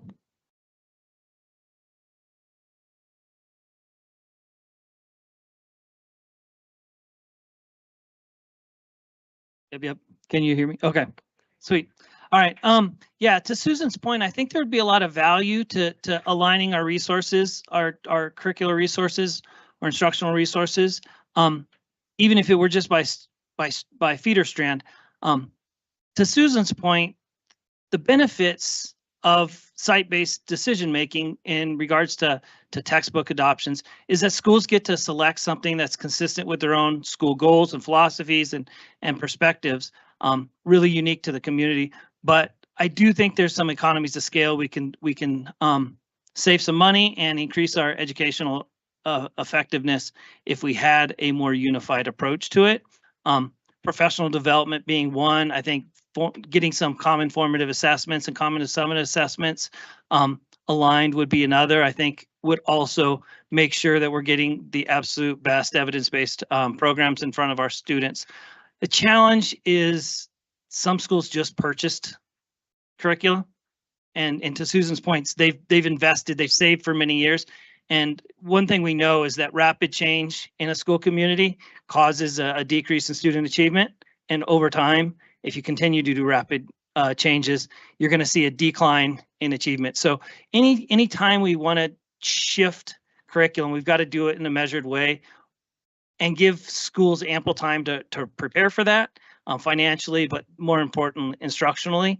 And then, and so if it's something we wanted to do, we'd have to think about it a couple years out and give Becky Allen some time to save up $1 million or so. I don't know how much money it would cost to outfit 21 schools, but it would be expensive from that. You know, Susan mentioned in our time frame for how we roll through textbook adoptions. By board policy, we roll through every year a different subject area. I think we're up for language arts again in 3 years. We do social studies next year, math, and then language arts.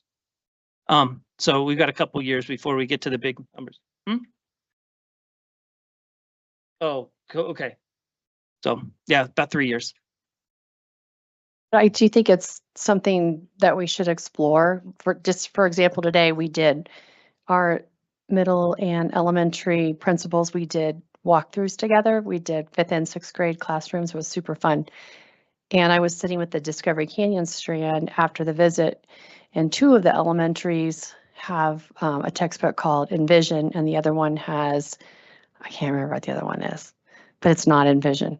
And we were talking about how it'd be great if all 3 of the feeder schools had the same textbook, and we could do a lot of professional learning together and work together. Be a lot easier for my TOSAs. A lot easier for them. I appreciate that. I think part of my concern is if we continue to approve curriculum on this cycle like what we're doing, then we're never going to get to a place where it makes sense because we'll always have someone who just adopted this other curriculum. And so that I think that's my concern is we've been talking about this. We keep continuing to approve new curriculum for these different subjects. And I don't know that so all that to say, nothing pro or con with what we're looking at here. It was sort of a question that I had just sort of philosophically about what are we looking at with curriculum. And so, and how do we, I guess, we understand all the benefits. So it's financial, it's going to help our kids. Sounds like the right thing to do. So how do we start moving that way? And if continue to approve annually is the right thing, that's fine. But I think I want to see something that's a little bit more focused. Yeah, and I appreciate that. And we have had conversations about that before, Susan and I. And I think a good way to start potentially is within the feeder team. So I know there's at least one feeder team that's working on kind of more alignment with what their middle school math program is and what their elementaries are. And they're really kind of took that on themselves and saw the benefit of that. So, you know, it could be that we start with one subject and maybe try to get some alignment, at least within the feeders, and then maybe do some cross. I would agree too with what Shane had to say, and that just having one across the board doesn't like guarantee increased student achievement. And I struggle just a little bit because when I look at D20, it's a special place. I've been different places, and I think that there's a lot of power and value also with teachers and principals really coming together within their own school to be excited about a certain curriculum, to all be invested in it. So I kind of see both sides of it. And there's many factors, I think, that make D20 a district of distinction.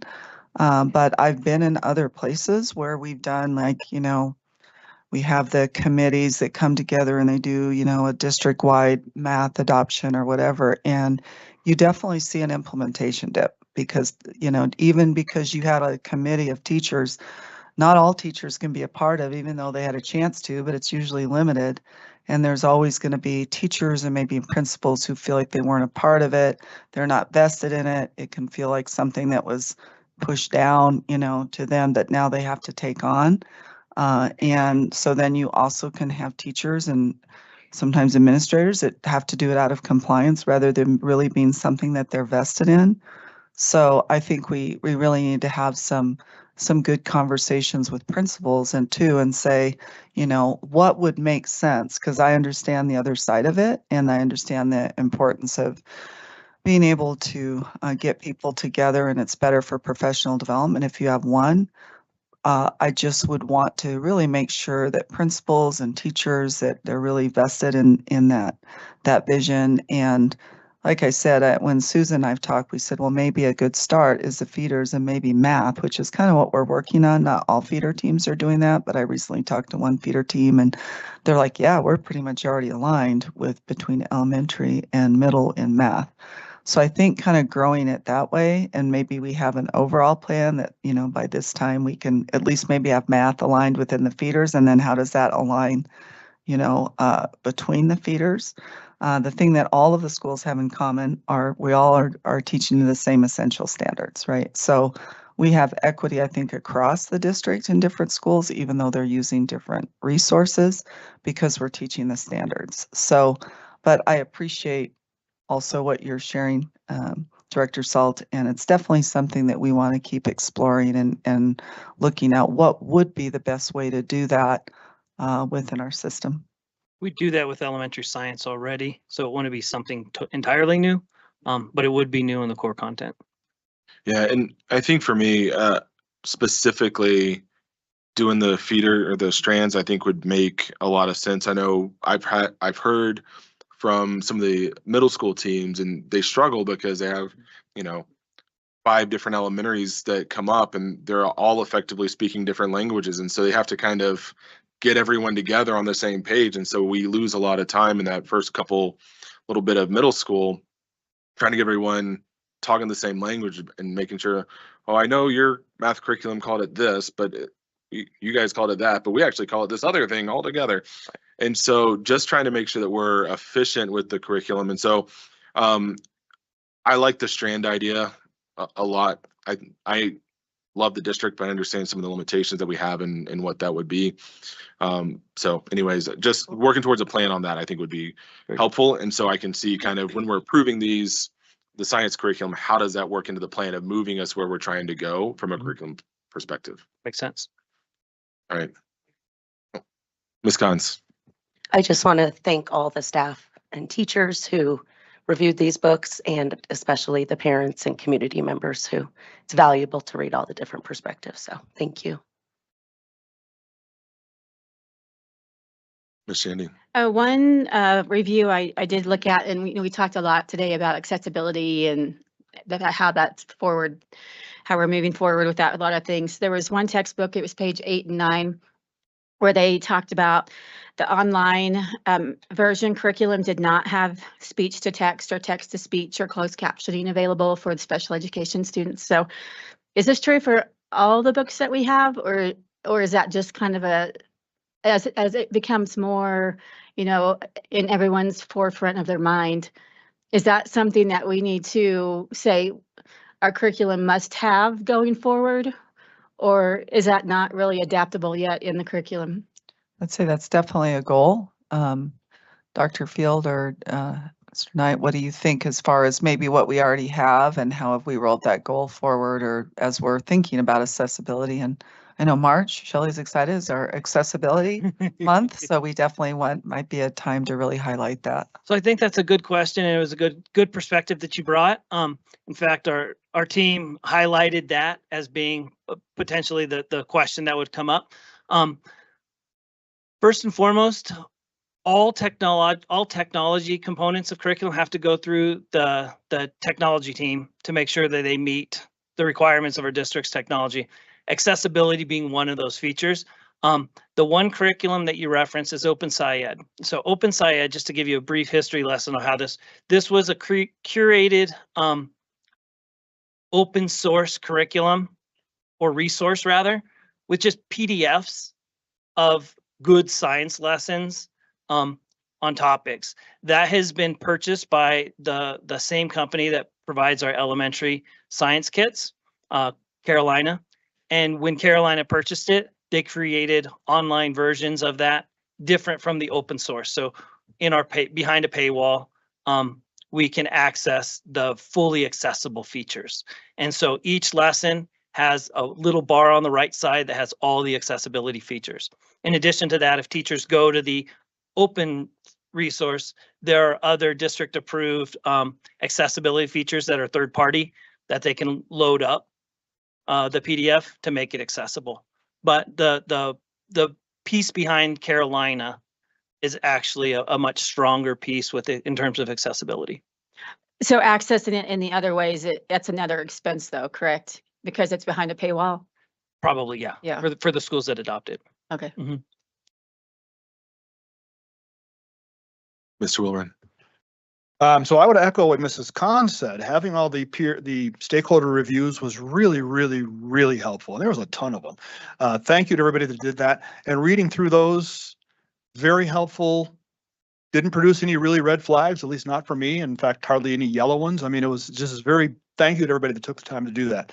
At the back of the report, it gives historical pricing, I think from 2022, 2023, which is a little bit depressing. But for current, it's just locked in on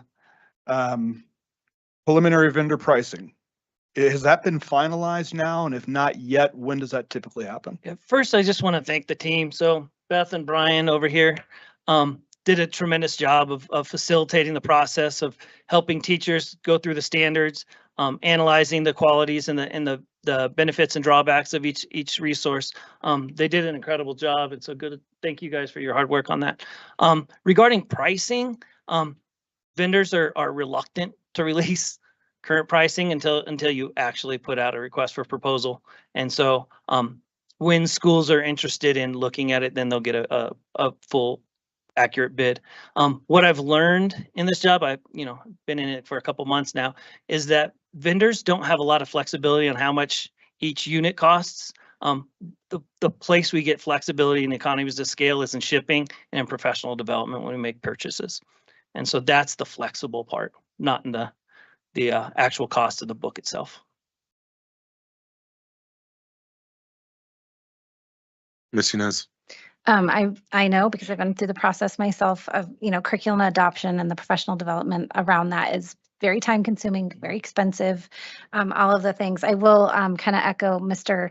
Salt's thoughts about, when we adopt via a feeder strand and that shared language piece, that can be really important depending on the curriculum, what kind of vocabulary they're using, and how that also might support the PLC process, right? Even within the same school. So if you're using different curriculums at different, intermediate and primary, just kind of, it's starting to make me think a little bit about how to be most efficient doing that, and still have a curriculum that the standards are what we teach, but the curriculum is the resource, right? And I've yet to find one that I didn't have to supplement. So there's also that. There's not the perfect one out there. Thank you. Any other questions or comments related to the primary textbooks? Science. All right. Thank you, Shane. All right. Thank you, guys. Thank you, Dr. Phil.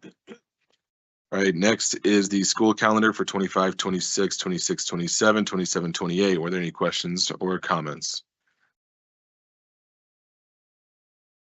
External reviews for 24, 25. Did anyone have any questions or comments?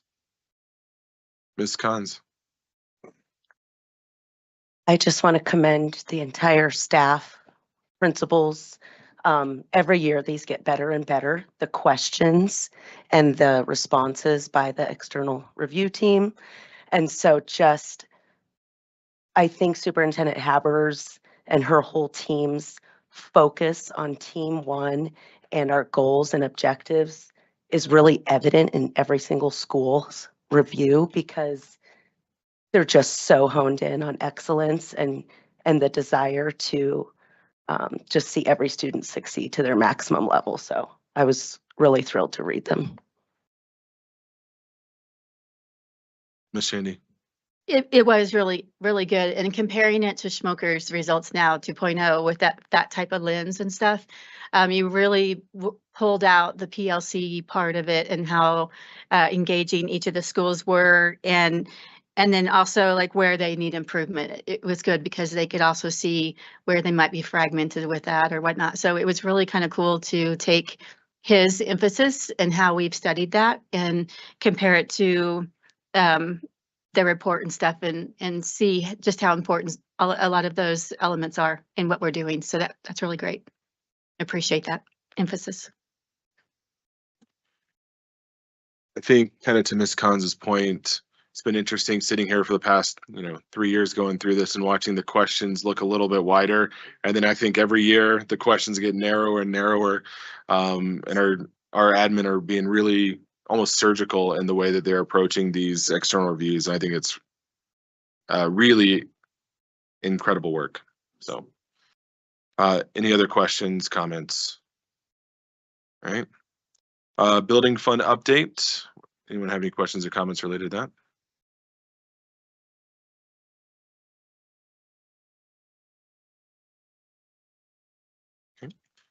Monthly financial report through December 2024. Anyone have any questions or comments? Miss Allen, I noticed that the graphs did not seem to track quite the same as the other ones, that it seemed like we were a little broader where our skinnies get in the graphs. No, sorry. Yeah, if we could note the financial report. Because we have the expenditures and revenue, and they get really skinny through kind of February and March, and we were tracking a little bit wider. So good, but I just noticed how consistent my time on the board, those graphs, you can almost lay them on top of each other year over year. And this one just seemed a little anomalous in the sense that we ended up with more revenue, less expense, something to that effect to make it a little bit of a wider gap. The revenue piece has to do with the way now that we opted into the program with the state. So instead of us getting so lean in January and February and waiting until March when we first start to get property tax revenue, that's why we opted to get the more equal payments over a 9-month period to front load more of our revenue so that we were not as lean during those months. So this year, that new revenue curve will establish the new baseline that should lay pretty close starting next year, but this will establish the new baseline. I forgot about that program. Thank you. Yeah. You're welcome. Thank you. All right. Any other questions? All right. Next are the legislative updates. Any questions or comments? Ms. Shandy.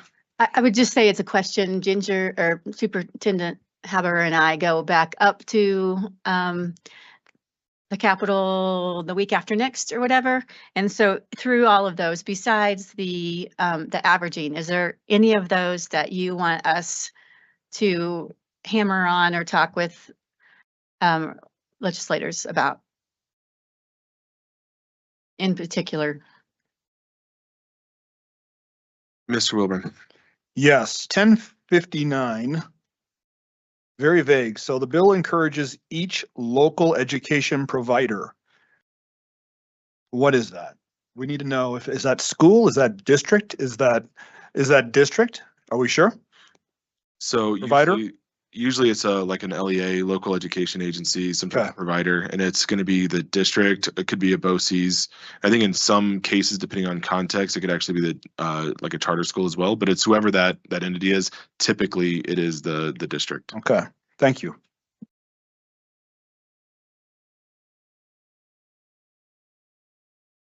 That would be my only question. Is there anything else that you want us to really discuss while we're up there doing that? When are you guys going back? It's next week. Week after next. Week after next. 27th, 28th, I think. Probably closer to time. I've been working with the cabinet and Superintendent Haber on our.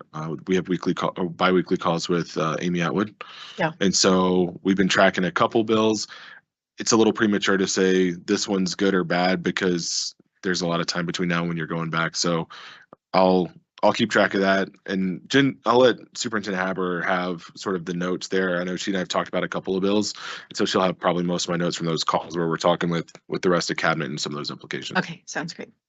Yeah, and we'll be sure to ask Amy too, when she sets it up, like what are those talking points that we think? And I think we get a presentation too by CASB that will help us to know Yes. as a state, level, what are people really wanting? It's mostly around averaging and the finance formula, I think, that we've already talked about, but if there's some other ones on there, we'll definitely Make our address time. those. Yes. Ms. Yanez. Ms. Shandy, may I please just add one thing? I completely agree with Superintendent Haber on the averaging. The other aspect of that, I would say, and Superintendent mentioned this, that if it does need to go, please phase in, and that any savings from eliminating the averaging stay in K-12 and do not go to balance the shortfall over the statewide budget. Thank you. Very good. Thank you. Ms. Yanez. We got to meet with Senator Marchman about the handle with care notice. So that's Senate Bill 25-064. I would imagine this has bipartisan support, but this is a really interesting one where it's reverse safe to tell, right? So it's law enforcement after a child has an adverse, I can't remember how let's see, adverse childhood experience. So maybe that's some type of domestic violence in the home the night before.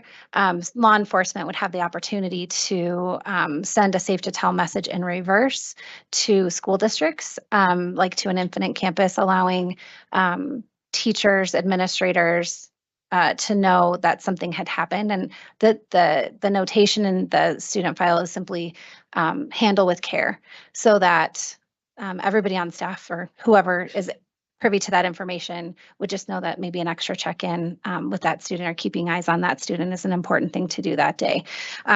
Fabulous work by Senator Marchman. We met with her and heard all about it, and yeah, that would be one I would want to recommend. Thank you. Great. Thank you, Board. Anything else? All right, next is the Board of Education meeting schedule for the 25-26 school year. Were there any questions or comments? Second quarter Board of Education discretionary budget update. Were there any questions or comments? All right.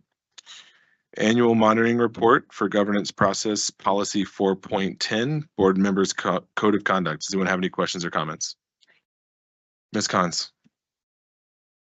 Okay, board, so there were just a few things that I left to be decided in this memorandum. Mark, would you mind pulling up the final page of this that's titled memorandum? Thank you. So I just left since this is a discussion item for us to decide together on how a few of these things are worded. There are 2 noted dates of perceived violations noted because we have already addressed them pursuant to step 1 in GP 412, which is addressing board member violations or perceived violations. So those are on here. The first one on August 13th, 2024 was a mistake that was immediately corrected at that incident, and it has not happened since. So I left that just as a perceived violation. Second one is an event lawsuit filed on December 10th, 2024, and I left that as a perceived violation. After I checked with Ms. Thompson, we did not find that there was any law prohibiting one citizen from filing lawsuit against another citizen just because of their elected official status. And I wanted to open it up to comments because I will not be the sole judge or jury on how much someone can or should take of alleged or actual defamation or slander. So I open it up to other board comments. Ms. Yanez. Okay, so because of current legal proceedings, I'm just going to stay high level in my comments. But in accordance with 4.12, I've already addressed these 2 perceived violations directly with Mr. Wilburn on several occasions. Our interpretation of the policy was not the same, but I know in fact that my concerns were heard. And so I just honestly look forward to a time when we just solely focus on kid outcomes and academic achievement rather than this. So right now it's listed as the status is TBD. My personal opinion is that we mark this as not in compliance. And the rationale is that if we're invoking 4.12 for addressing board member violations, then it feels unethical to say that there weren't any violations to address. And so I think because we've implemented 412, that we need to acknowledge the fact that this was not in compliance for the monitoring cycle. I concur with that. Mr. President. Shandy. I would just say that I agree with what Tanya's perspective was, and that we followed policy and perceived violations, but no violations. So that would be my input. So okay. I don't want to finalize the discussion if you were going to say something else. Okay. So Ms. Ruckman, so if we could just edit what we are submitting. The first part is monitoring report status. So that would be out of compliance. Agreeable, understandable. Evidence was already there. And then, let's see, 4th paragraph from the bottom where it says after reviewing all evidence, there is indication, is that the correct wording? There is indication that the BOE is out of compliance with any section of this policy. And then conclusion, this report will reflect that the BOE is out of compliance with GP 4.10.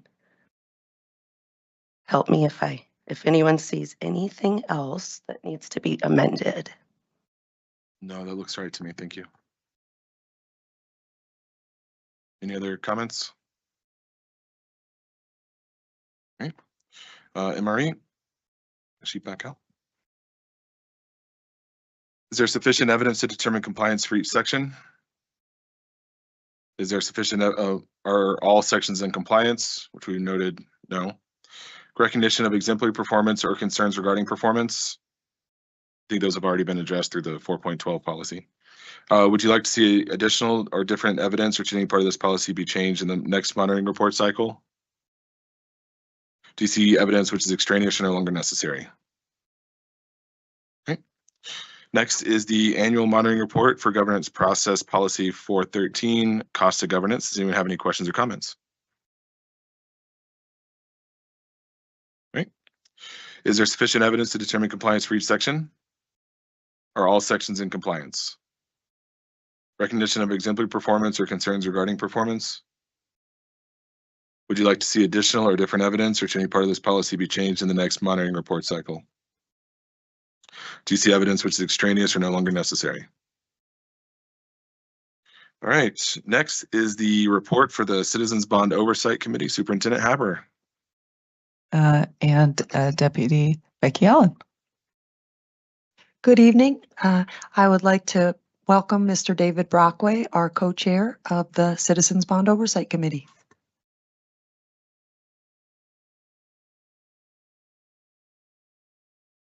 Thank you, Board and Ms. Allen. I'm David Brockway, the co-facilitator of the Citizens Bond Oversight Committee.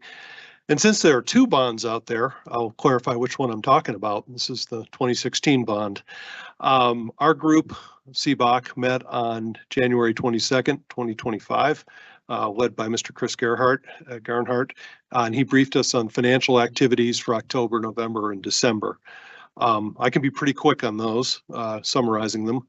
Expenditures in any of those 3 months was in the 5-figure, low 6-figure area.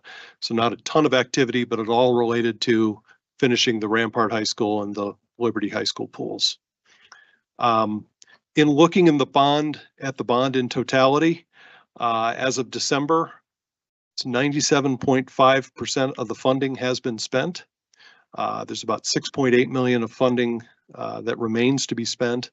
And of that 6.8, about 4 million of that is the contingency fund. So it is getting toward the end here. Remaining areas of work, the largest of that remaining 2.8 million is 2.2 in technology infrastructure, a little bit of facility audit work, things like that. But all in all, this bond is scheduled to be completed with the voter approved language prior to June 30, 2025. So that's this June. That's exciting. This group met again, and one of the things that was discussed was the 2024 bond, the $83 million bond that passed in the last election cycle. And I think some of the members of this Citizens Bond Oversight Committee will be invited to be on that bond oversight committee for that group too. So, happy to answer any questions. And Board? Ms. Cons?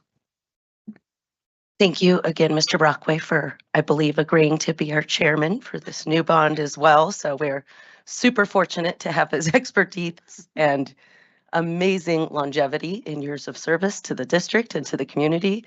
So really thrilled to still have you. It's been a while since I read your report. Remind me, please. I know Rampart and Liberty pools, and maybe Chris will know the answer to these as well. We had enough money to get new timing systems and what else? There was one other thing. Thank you, starting blocks. Starting blocks. So I think they're both going to be done around the spring, summer, but remind me of the cost and that we've already allocated that. Yeah, so what happened in the big project of replacing the boiler, the filter, and the water control system, we had some savings back when we closed out that guaranteed maximum from both Rampart and Liberty. And so we had a list of projects that still fit into that category. And it was sound system, it's the timing system, and there's a few other things, some starting blocks, and that'll wrap that up. So that'll spend the rest of that money that was originally appropriated, that dollar amount. So it was within that amount. Great. Thank you for reminding me of that. I just want to thank you both for the time that you guys have put in so far. Excited to see you guys take over and start working on this 24 bond. I didn't call you up while we were doing all the written reports, but seeing the pictures of the bus barn, I think looks awesome. It was really exciting to see all that together. So yeah, it's a different environment for the mechanics out there. They got a lot more space. So the interior where the new dispatch is and the new driver's lounge, they already got drywall hung, tape and finish and drywall. They'll be painting it. We'll probably move them in here within probably about 5-6 weeks down the road. And then we still got a little bit of work in the balance of the building. So it's coming along real good. it looks really good. So thank you both. Appreciate you, you guys being here. thank you. I just wrote that down, actually. All right, Mr. Belcher, how many people have signed up to speak? Comment section number 1. Maybe this mic hates me a little less. We've got 9 signed up for this evening. All right, thank you. Board welcomes the comments of our community members, and we greatly appreciate all comments from the public. But in order to adhere to board policy and accomplish the work already on the agenda, the board and superintendent will not respond at the meeting. Speakers may offer appreciation for criticism of school operations and programs as concern them, but are encouraged to exercise their speech rights responsibly, as they are personally responsible for any legal consequences attributable to their comments, including claims for defamation. Please keep in mind that students often attend board meetings. Speakers' remarks, therefore, should be suitable for an audience that includes kindergarten through 12th grade students, including no use of profanities or obscenities. Comments concerning personnel matters should be directed to the superintendent or board president in writing with your signature. Supplemental written materials can also be given to the security guards. They'll be delivered to the board secretary. The board president will recognize each speaker, and consistent with GP 4.4, comments will be curtailed if remarks or behaviors become inappropriate. The board president may interrupt, warn, or terminate a speaker's statement that is unrelated to the business of the school district, inappropriate for K-12 students, or disruptive to an orderly, civil, and productive meeting. Thank you for your cooperation. All right, first up, we have Lisa Humbarger, followed by Susie Bauer.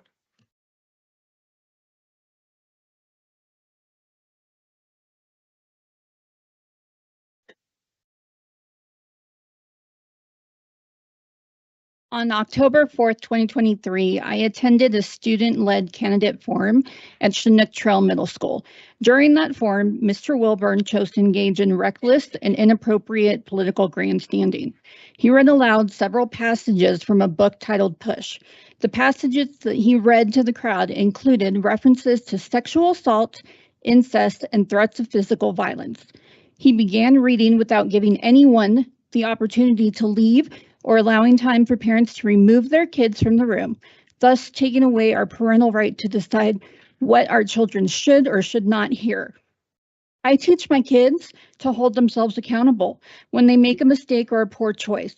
Not only has he not apologized or admitted any wrongdoing, he's gone so far as to file a lawsuit against a D20 parent for speaking out and rightfully trying to protect her children from future poor behavior on his part. Why did Mr. Wilburn not take into account the age range of the audience members and use age-appropriate language? Why didn't Mr. Wilburn take into account how triggering reading a graphic text about sexual assault could be to survivors of sexual assault? Mr. Wilburn's behavior displayed either an atrocious lack of judgment or callous indifference to how his words would impact the young children, students, parents, and staff present that night. I believe his behavior that evening renders him unworthy to serve on the BOE. He should also be forced to resign his position on the board, since he blatantly lied when he prefaced his performance by instructing attendees that the book he was reading from was available in our middle school libraries. It's not. I don't want an individual with such poor judgment having a platform that allows him to make education or curriculum-related decisions for my children. Our kids deserve the best of us.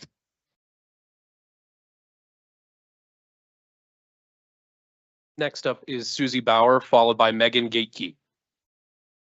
I'm sorry, if that happens again, we will ask you to clear the room. No applause, please. Thank you.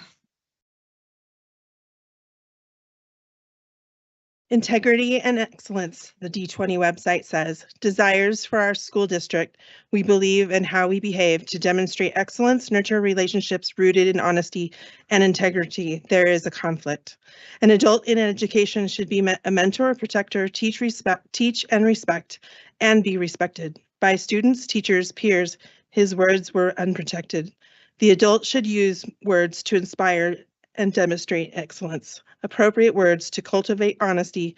What he said was not, and they were actions of benevolence.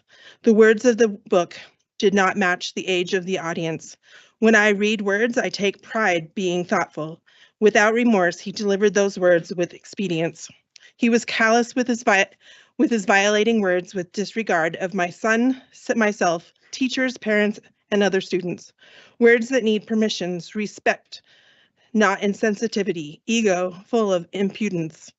The recklessness of his choices and his words left all of us feeling violated. Instead, he felt congratulated.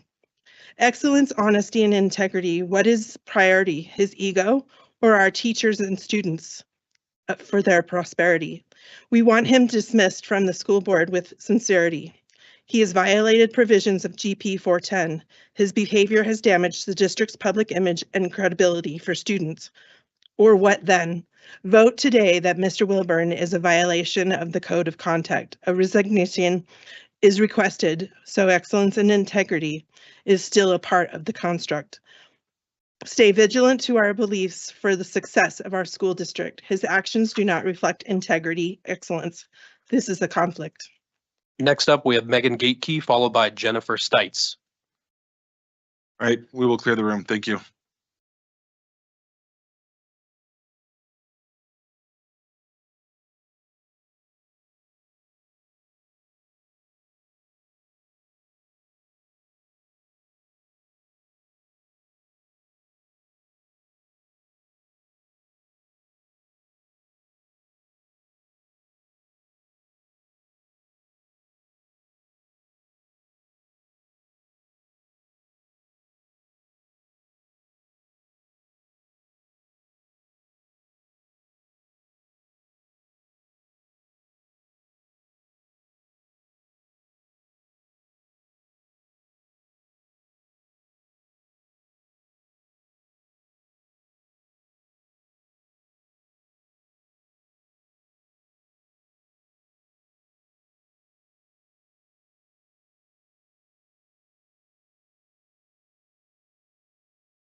Okay, I got my, and Okay, Shelley, go ahead and talk again. You were breaking in and out. can you sound check? Yeah, you sound good. Thank you.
Okay.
All right, board, I need a motion to move item J, presentations, to now, and then postpone the rest of public comment until after the rest of the business portion is complete. Moved. Second. Roll call, please. Mrs. Cons? Aye. Mrs. Shandy? Aye. Mr. Wilburn? Aye. Mrs. Yanez? Aye. Mr. Salt? Aye. All right, now we need a resolution to approve, or we need a motion to approve resolution 160-25, proposed relocation of Village Middle School from the Center for Modern Learning to Mountain Ridge Middle School in 2025-2026. Moved. Second. Discussion, please. Superintendent Haber. Okay, we have a decision item that we're really excited about, and that is the location of moving the middle school, Village Middle School, to Mountain Ridge. And I just want to really say a huge thank you to Principal Jeff Sturkey and Ash Angelo and Keisha Hill, our principal. The three of them, they just really worked hard together, and we met several times to say what makes sense, because what we know is that both Village Middle School and the Homeschool Academy both have waiting lists, right? And they do such a magnificent job. Both of those programs are truly sterling, and I've been there several times, and I see students actively engaged in their learning. And we have constituents who really would like to have their kids there, but when they're both in the same building, we're not able to accommodate what our parents, who want to be in there, we're not able to accommodate that program. And so we started looking around to say, what space do we already have? And looking at Village Middle School, we thought, well, maybe that would be a good opportunity to give Village Middle School more room within Mountain Ridge.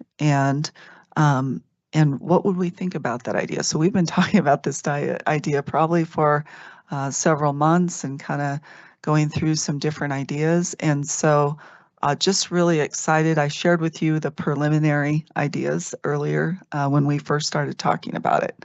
And now it's really in fruition. So I believe this is a decision item, and I would invite probably our principals up to just kind of talk about this change. And if you have the PowerPoint, you feel free to go through that, however you guys have that organized.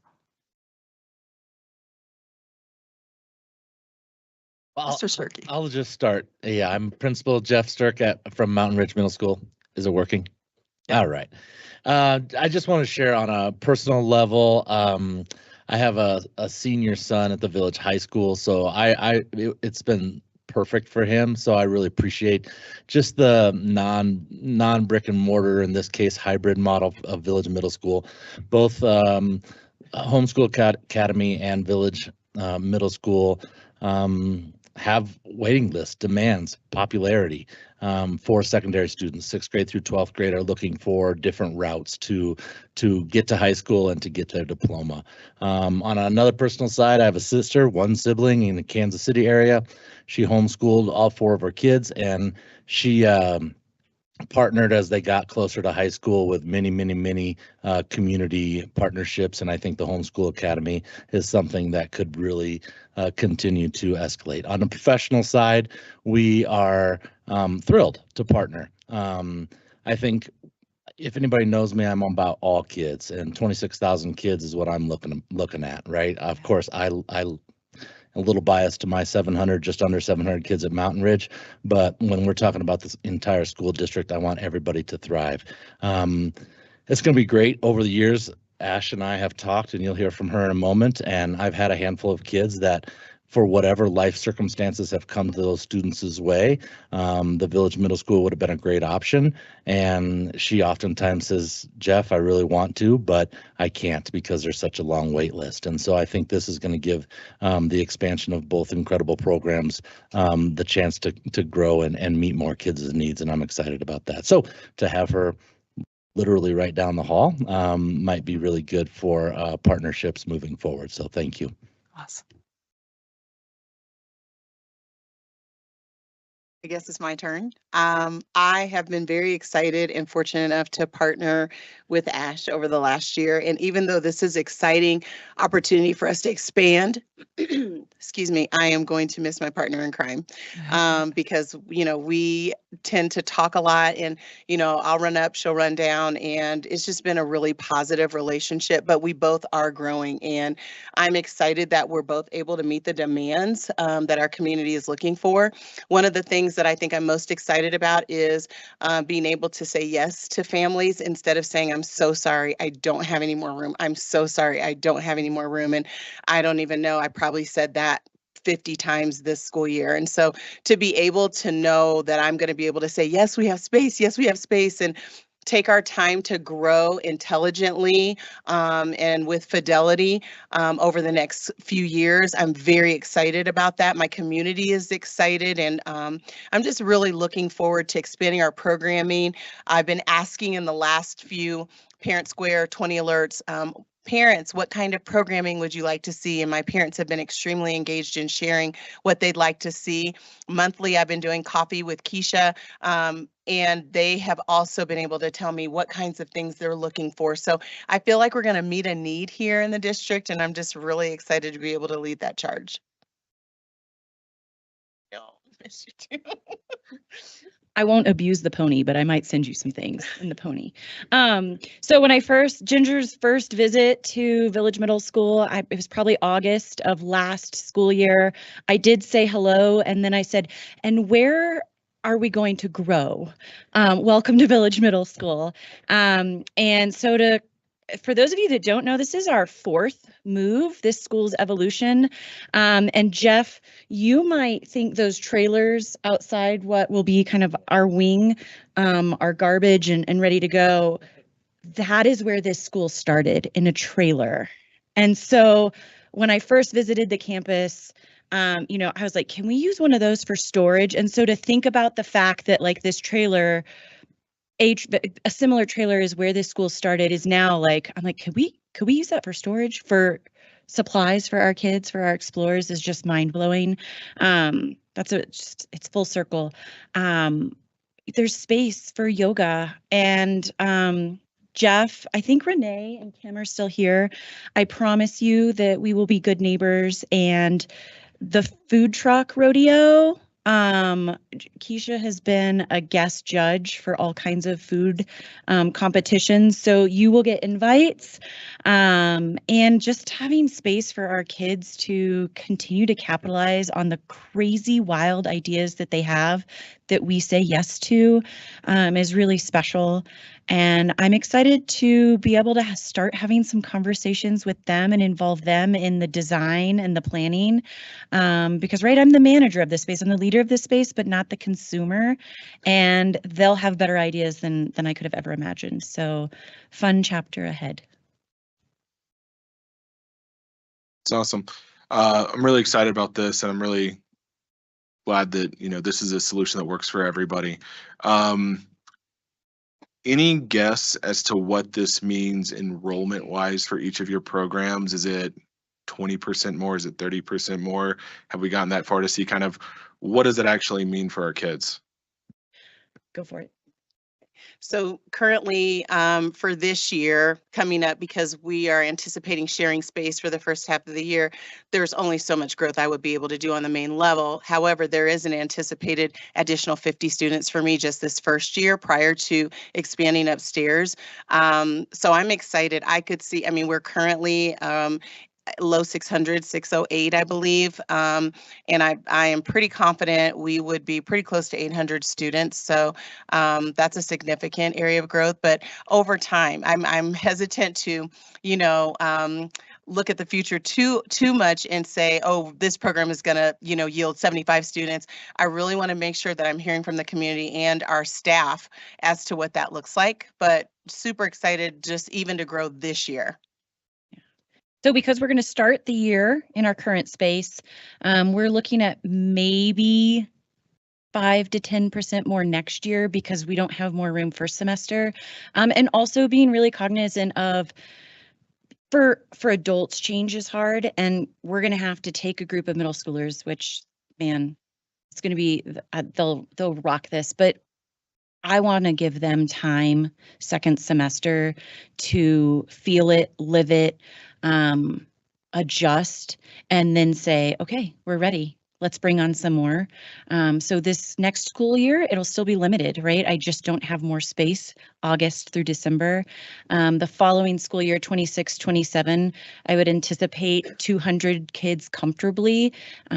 Check back in with me in February after we've, you know, we give them knives in the kitchen. You know, there's yoga mats, there's robots, there's roller coaster designs. And I think after we live it for a little while, we'll have a much better feel for how quickly we want to scale. And I think, you know, continuing to watch what enrollment does at Mountain Ridge and whether there's opportunity down the road, who knows? So knives would have Robots, yoga mats. Nothing compared to when I first walked through Timberview and they showed me the plasma cutter. I was like, you got a plasma cutter in middle schoolers? But they're like, they're supervised. I'm like, God bless you. So knives are cool, man. Knives are cool. Board, any other comments, questions? I just want to say I think it's super exciting, and I commend you, Superintendent Haberer, for having that mindset of growth and not just being stuck in what we've always done, and listening to your people that are saying, I need to grow, I have a room. And so I commend you for that and being with that mindset of being open to change.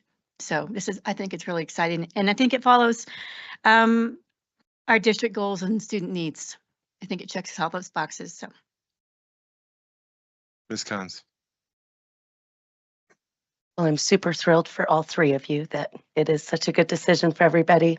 I was trying to review the report and notes again, so forgive me if I'm missing it, but how much room for growth does the new space give you, Ash?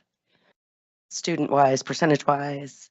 So I've had one conversation with a furniture designer, and we're still waiting for some structural engineers to weigh in on which walls can and can't come down. So I can't give you a the furniture designer was like, are you sure that the sink would go there if this is approved? And I was like, no, I cannot assure you that's where the sink's going to go.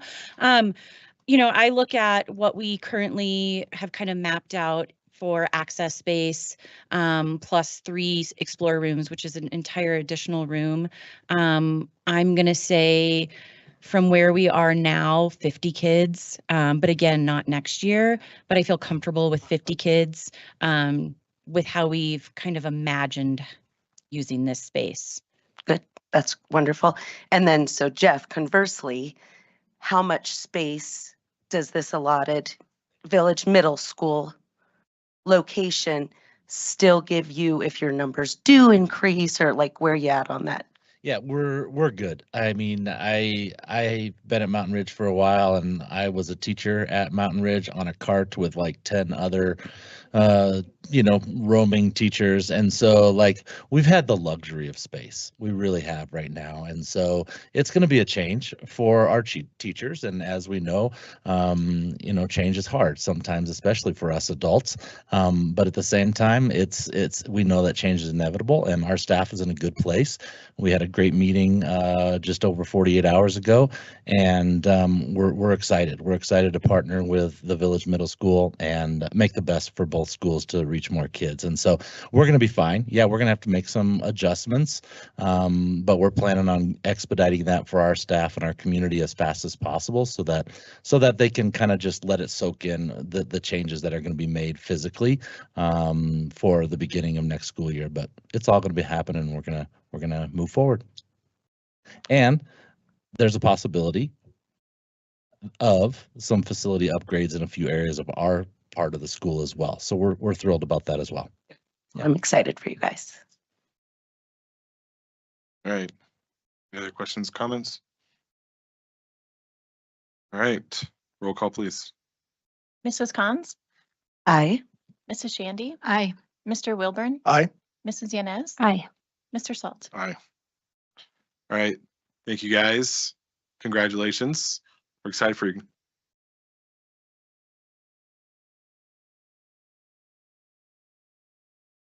All right.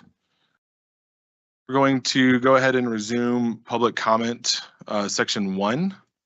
I'm going to remind you that we're not going to continue to permit disruptions, so please refrain from clapping and making noise in between speakers. Mr. Belcher, at your ready. All right, next up is Megan Gatekey, followed by Jennifer Stites. Okay. Hi, my name is Megan Gatekey, military mom of 3 kids in D20. I'm also a former member of the Navy Ladies Dragon Boat team. I agree our school district does a lot of great things, but there are things that need immediate attention. I'm here to speak on that. Proverbs 31:9, open thy mouth, judge righteously, and plead the cause of poor and needy. Recently, we found out that VMS is going to be moved into Mountain Ridge Middle School. It was added to the agenda after the email went out. I thought it was pretty upsetting to find out this the way we did. Obviously, this has been ongoing for a long time, but there wasn't any chance for parents to step up and talk about what is happening. At least that is the perception I have taken away from parents at MRMS. My biggest concern is our SPED students. These students are often overlooked in our district. I am beginning to think that our district prefers to pay lawyers over the services of our students. Perhaps with more transparency, it wouldn't feel so off-putting to have this thrown at us. I want to say that space has different meaning for different students and needs. Taking away classroom space from middle school with 15% of their population on IEPs while failing to meet the upgrades they have been needing for years is not a solution. Teachers need to be in areas free from distraction when they're helping their kids. How distracting is it going to be to downsize the SPED rooms of MRMS by more than half? Where are all the items and supplies for the teachers going to go? I'm very proud of the kids at VMS. I want them to have more opportunities to grow. I think it's great they exist. However, this isn't the solution. Taking away from one of the poorest schools in the district to give to VMS is not okay. Increasing the gap between the haves and the have-nots is not okay. What needs are you going to meet for MRMS? All our students deserve to have their needs met. Next up is Jennifer Stites, followed by Leah McFan.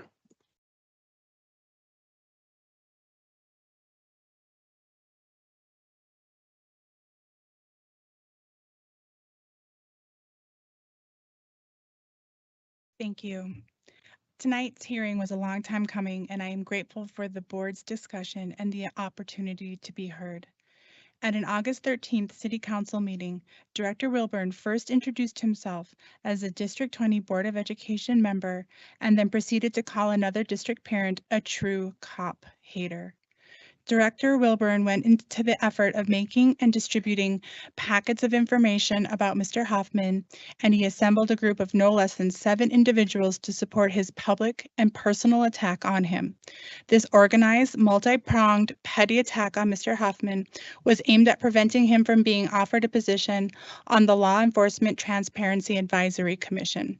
Director Wilburn used his position as an ASD 20 board member in furtherance of his personal attack, and it was successful. Director Wilburn's behavior at the now infamous candidate forum also showed a shocking lack of judgment. To look out into a crowd of people that included families with young children and still carry on with his political stunt is beyond any explanation. The reaction to this stunt was foreseeable and immediate. Parents were outraged and horrified. Instead of taking a step back, listening, accepting responsibility for his actions, and apologizing for the harm he caused, Director Wilburn doubled down and dug in. This course of action has led us to tonight. On December 10th, a D20 parent was served with a defamation lawsuit in which Director Wilburn is seeking to intimidate and silence this parent through the legal system. She has already incurred thousands of dollars in legal fees and spent countless hours of her time in defending against this lawsuit that seeks to limit her First Amendment right to voice her political opposition. I would ask you, does this behavior exemplify D20 values? Do D20's leaders engage in targeted bullying, personal attacks, and lawsuit? Is it ethical and businesslike behavior? Next up is Leah McFan, followed by Aaron Stevens.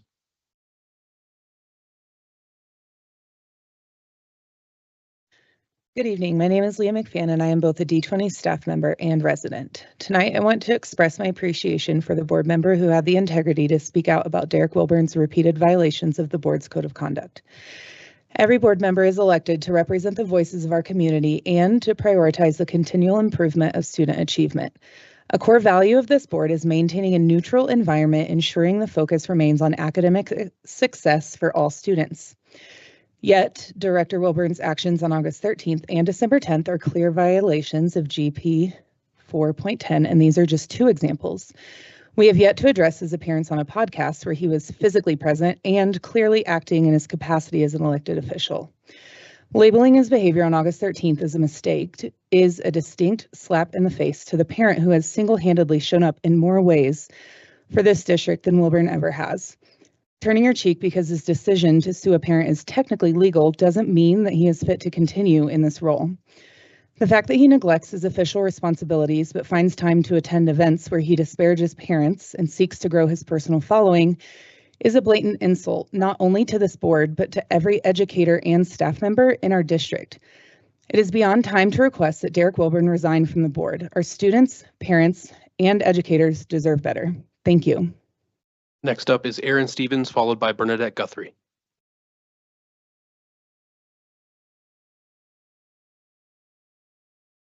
I actually had the most brilliant comments you've ever heard, but I just rewrote them. So I had comments planned out tonight with regards to accountability, which I talked about last time, but now I see that you are willing to hold people accountable for their actions. We just witnessed it. You set a rule about clapping, which came along with an arbitrarily set consequence if the rule was broken. It's kind of like how 4.1 and the board code of conduct comes along with steps towards accountability and enforcing consequences, because otherwise, why would those things even need to exist? You formally admitted non-compliance, but since everything is an exercise in futility these days, I'm sure this will be the end of that. So recognize how it looks to kick engaged citizens out for clapping, which is fine because you set that as a rule, but you're unwilling to hold elected officials accountable. It's not a great look, no matter what you believe in, no matter what side you fall on, no matter why you sit up here, no matter what, you're willing to hold us accountable, but you're not willing to hold yourselves accountable. Thank you. Next up is Bernadette Guthrie, followed by Tim Hoffman.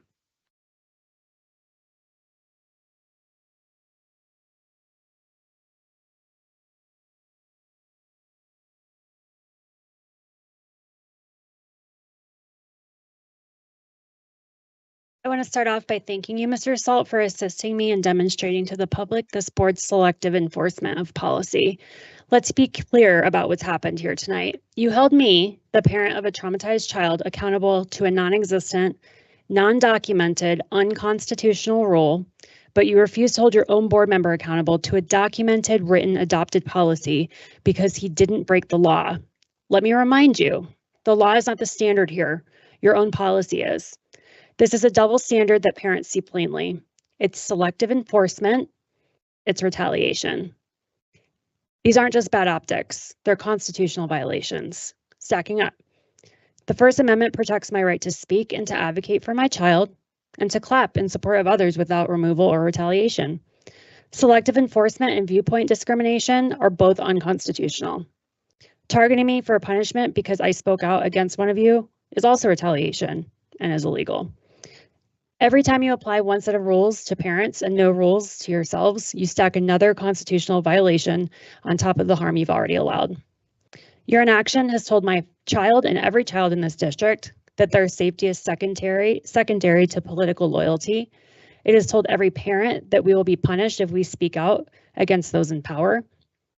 You've failed in your duty tonight. And I promise you, we're not going to stop fighting for what's right.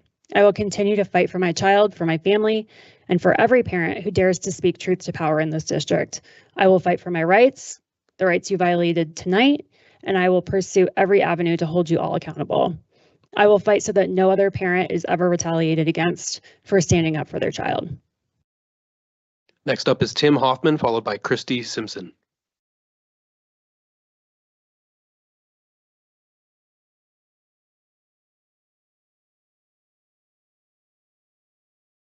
Their favorite poem, but you know they love to sue. I'm tired, passion darn near expired. Exhausted from fighting fires has left me less than inspired. The conduct that's required from a board member should be admired, but y'all acquired liars. In this mire, they can't be fired. On August 13th, the first day of D20 school, a fool full of stool thought that it would be cool to gather up his minnows from his icky cesspool and attack a district parent like some radical troll. The hatred he spewed went exactly as planned. While repping District 20, he went on to demand, through defamation and slander, that I could not be the man, telling lie upon lie about the person I am. But he didn't stop there, because this man doesn't care about D20, about his role, about them, they are there. When he should have hyper-focused on his personal affairs, he was busy doing podcasts, plotting litigious scares. Then on the 10th of December, this pointless board member, this code conduct offender, this advocacy pretender, this decorum dissenter made a move to remember when he sued a district parent and really showed his distemper. And that parent, I stand behind her, because morally, I align with her. That might strike a chord, and it's probably A minor. So here we are today with one member who said, hey, are we listening to parents of students and what they have to say? Or is this just a game we play, allowing hate to stay, pretending we're above the board, praying they go away? But if it's not just a game and you really care about things, man, you listen to the hatred that this board member brings. You pay attention to his agenda and the way that he swings, and then you do the right thing and get him out of the springs. So which one is it, Directors Cons, Yanis, and Salt? Will you look at all the facts and hold the guilty at fault? Open your eyes upon the truth and bring the hate to a halt, or will you turn a blind eye and this behavior exalt? Controversial poet Bobby Ray Simmons Jr. said, will you run or will you share your light? Tell our stories of living trife. See it when we're given hope that we know that we can grow. We're trapped inside the matrix, forced to play our hand. You're filled with so much hatred, the kids don't stand a chance. Man, give the kids a chance and do what's right as leaders. Leaders. Be a leader. Come on. You know what to do. Our final commenter for section 1 is Christy Simpson.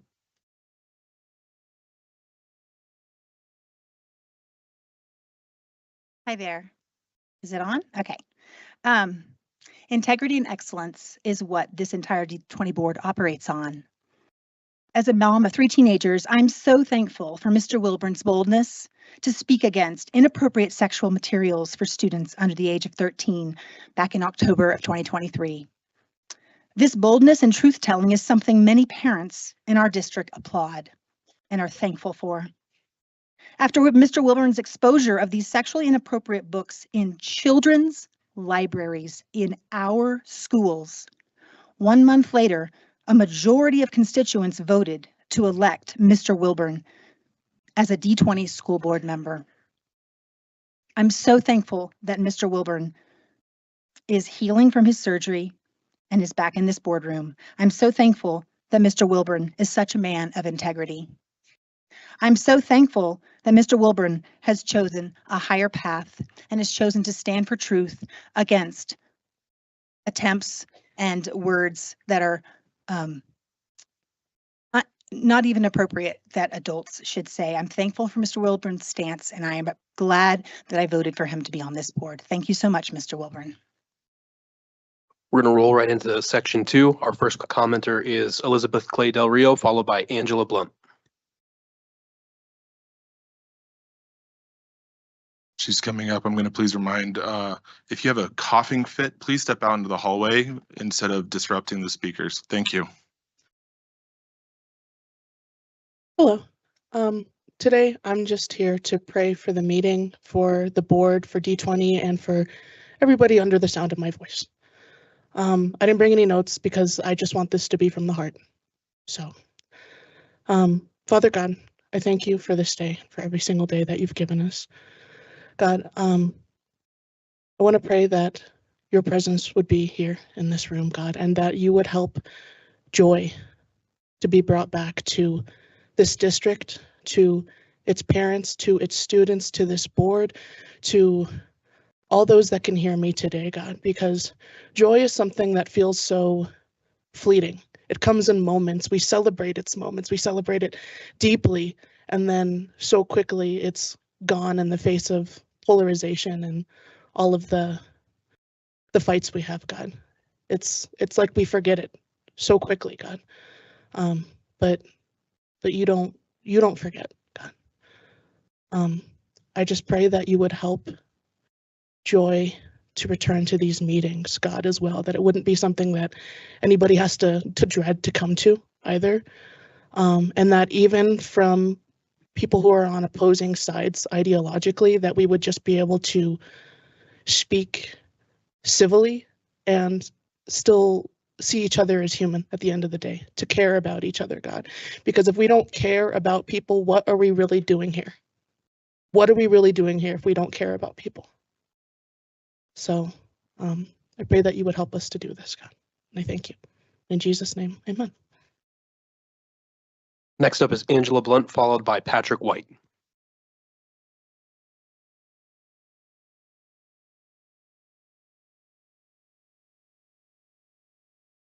Dear Heavenly Father, please strengthen and encourage every board member. May there be peace in their hearts and minds with every difficult but necessary decision.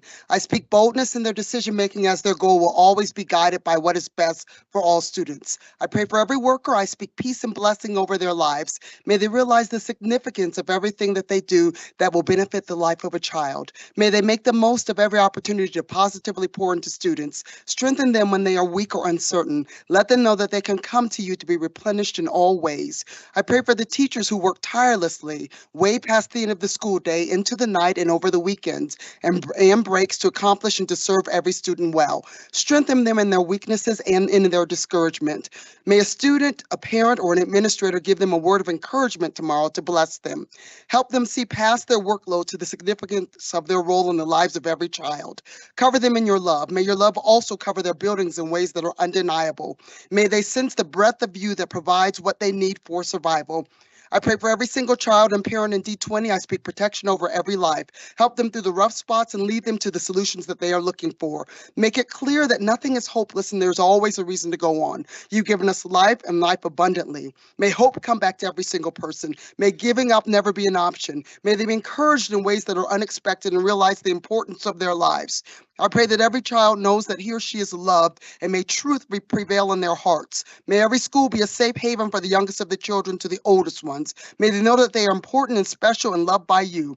I pray for those students who are being tormented by negative self-image, lack of self-worth, and periods of confusion. May they feel your love stronger than they feel any emotion. May they know that you have a plan for every aspect of their lives and that their lives have purpose. In Jesus' name I pray, amen. Next up is Patrick White, followed by Veronica Baker.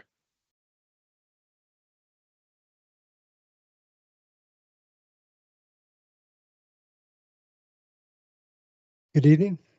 Just a little bit of safety, in particular talking about Ranch Creek Elementary and snow removal.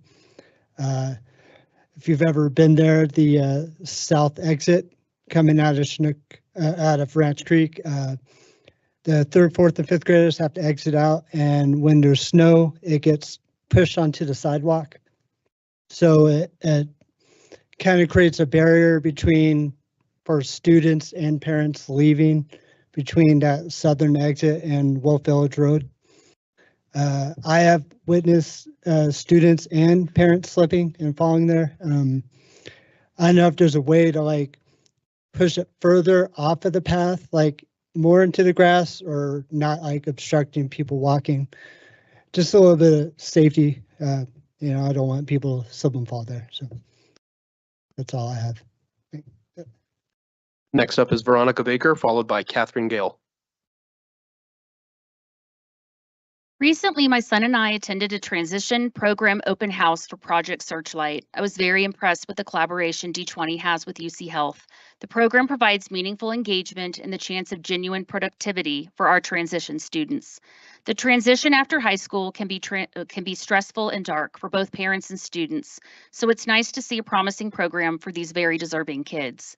Now, I do have some concerns for the quality of services that we're offering to our school-age students with special needs. Last month, I spoke about Air Academy being without a speech pathologist half of the academic year. I know that other middle schools and elementary schools have also had this problem. Later, I learned that speech services were in progress. However, they would be provided remotely. When D20 provides remote therapists for services such as speech and mental health, they are technically in compliance with individualized education plans. Indeed, they are checking a box. But we are not truly meeting a need. Remote services bring us back to the dark days of COVID. For many of us, this was a time we were unhappy. We are happy to have progressed from, and we are not looking to revisit. I'm having a hard time squaring the amazing speech services we had last year in which the speech pathologist worked alongside my son at the school coffee shop to learn how to ask peers questions, to listen and respond to their answers. He gained so many valuable skills such as learning facial expressions, understanding body language, and evaluating pragmatic language. These are skills that would be very difficult to teach through a computer screen, and they would be even more difficult to generalize to the much needed real world experience. Furthermore, resources such as para support are being rerouted to transport and sit with kids as they receive their minutes in front of a computer screen. This is taking away from students who need that para educator support for behavior and academic needs. I do not find this to be a wise use of resources. We need to look at how we attract professionals for these valuable.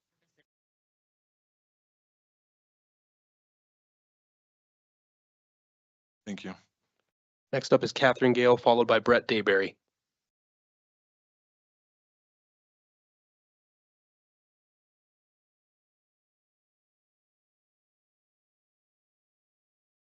Good evening. I'm Kat Gale. My position prior to returning to Colorado Springs was working in the Democracy and Governance section of the U.S. Embassy in Port-au-Prince, Haiti. One of our primary goals was teaching transparency and accountability in government. Now, I'm the Chief Legal Advisor of Integrity Matters. We're continuing our mission locally. This brings me to tonight's legal topic. Is the right of the people to petition the government for redress of grievances.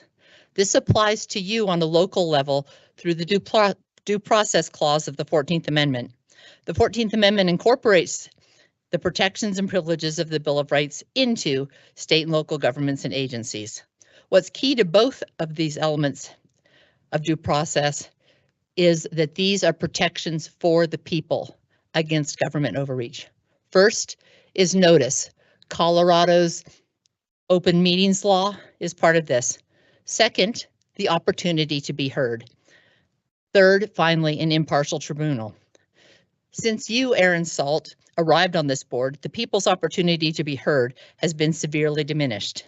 First, comments went from 3 minutes to 2 minutes. Then the window of registration to speak was pushed back to 1 p.m. from 4 p.m., which is very difficult for parents who are taking their children to school. Also, meetings were reduced to 1 a month, with the astonishing decision to cancel the July meeting, the last meeting before the school year started. If that weren't enough, your further attempts to quell speech by threatening legal action against anyone who should dare to speak against a board member, contrary to our Constitution, then the hubris of this board, in particular of Mr. Wilburn, despite having been a publicly elected official, chose to bring a suit.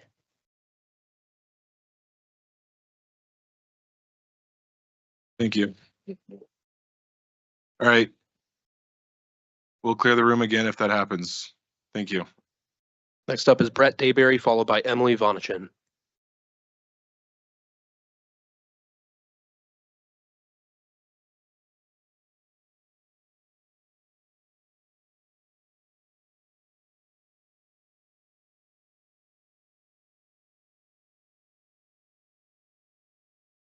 dais.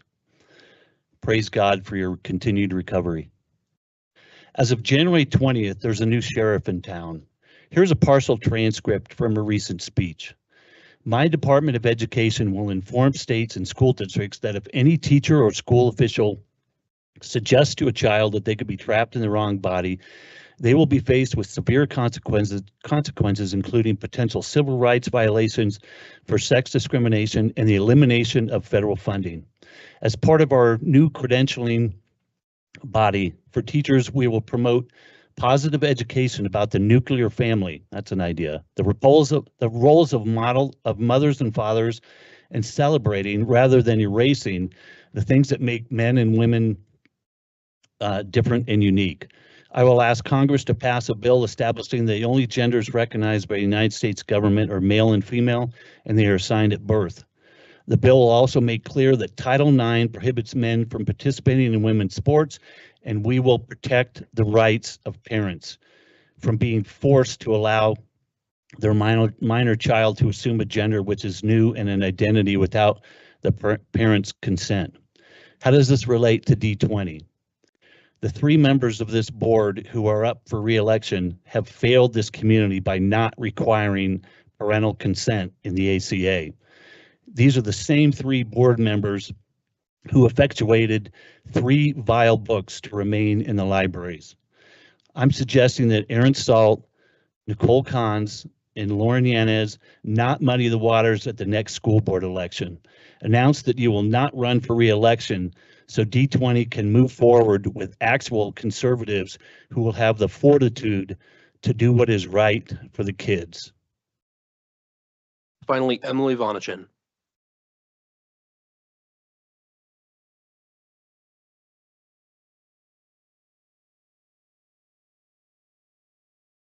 Good evening, D20 parent and taxpayer. First, I would like to remind everyone that Ramadan starts on February 28th. I know that this is a culture of Christianity around here, but let's remind everyone that in the EAC, there is a minor with a hijab, and there are Muslim families who do practice openly in D20. Okay, so let's remember all of that. Secondly, I would like to remind Aaron Salt, October 2021, you hadn't been elected yet. That was when the auditorium was open. And in this particular meeting, FEC United, who is run by Joe Oltman, Derek Wilburn, you'll remember because Conservative Daily has a podcast in that platform. Your podcast was on the same platform. FEC United's militia, DUADF, which there are D20 taxpayer residents who have come and spoken, is a member. They were here that night. So let me be very clear that if you try to clear the room again, I will not be going out there because with this political climate, as we just saw just literally 30 seconds ago, I don't feel safe being in that hallway with individuals in this political climate. And if there's any harm caused, because I mean, let's face it, Payne and Buck, they're great, but also there's a lot of fucking crazy people around here, okay? So sorry, didn't mean to drop the F-bomb. I get it, okay?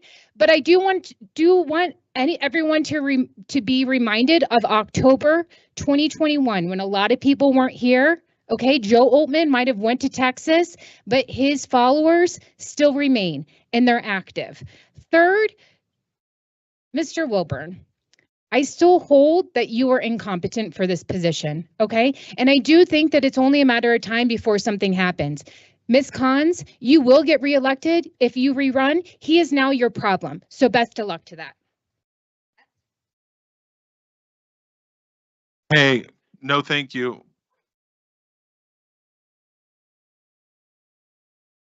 We're done.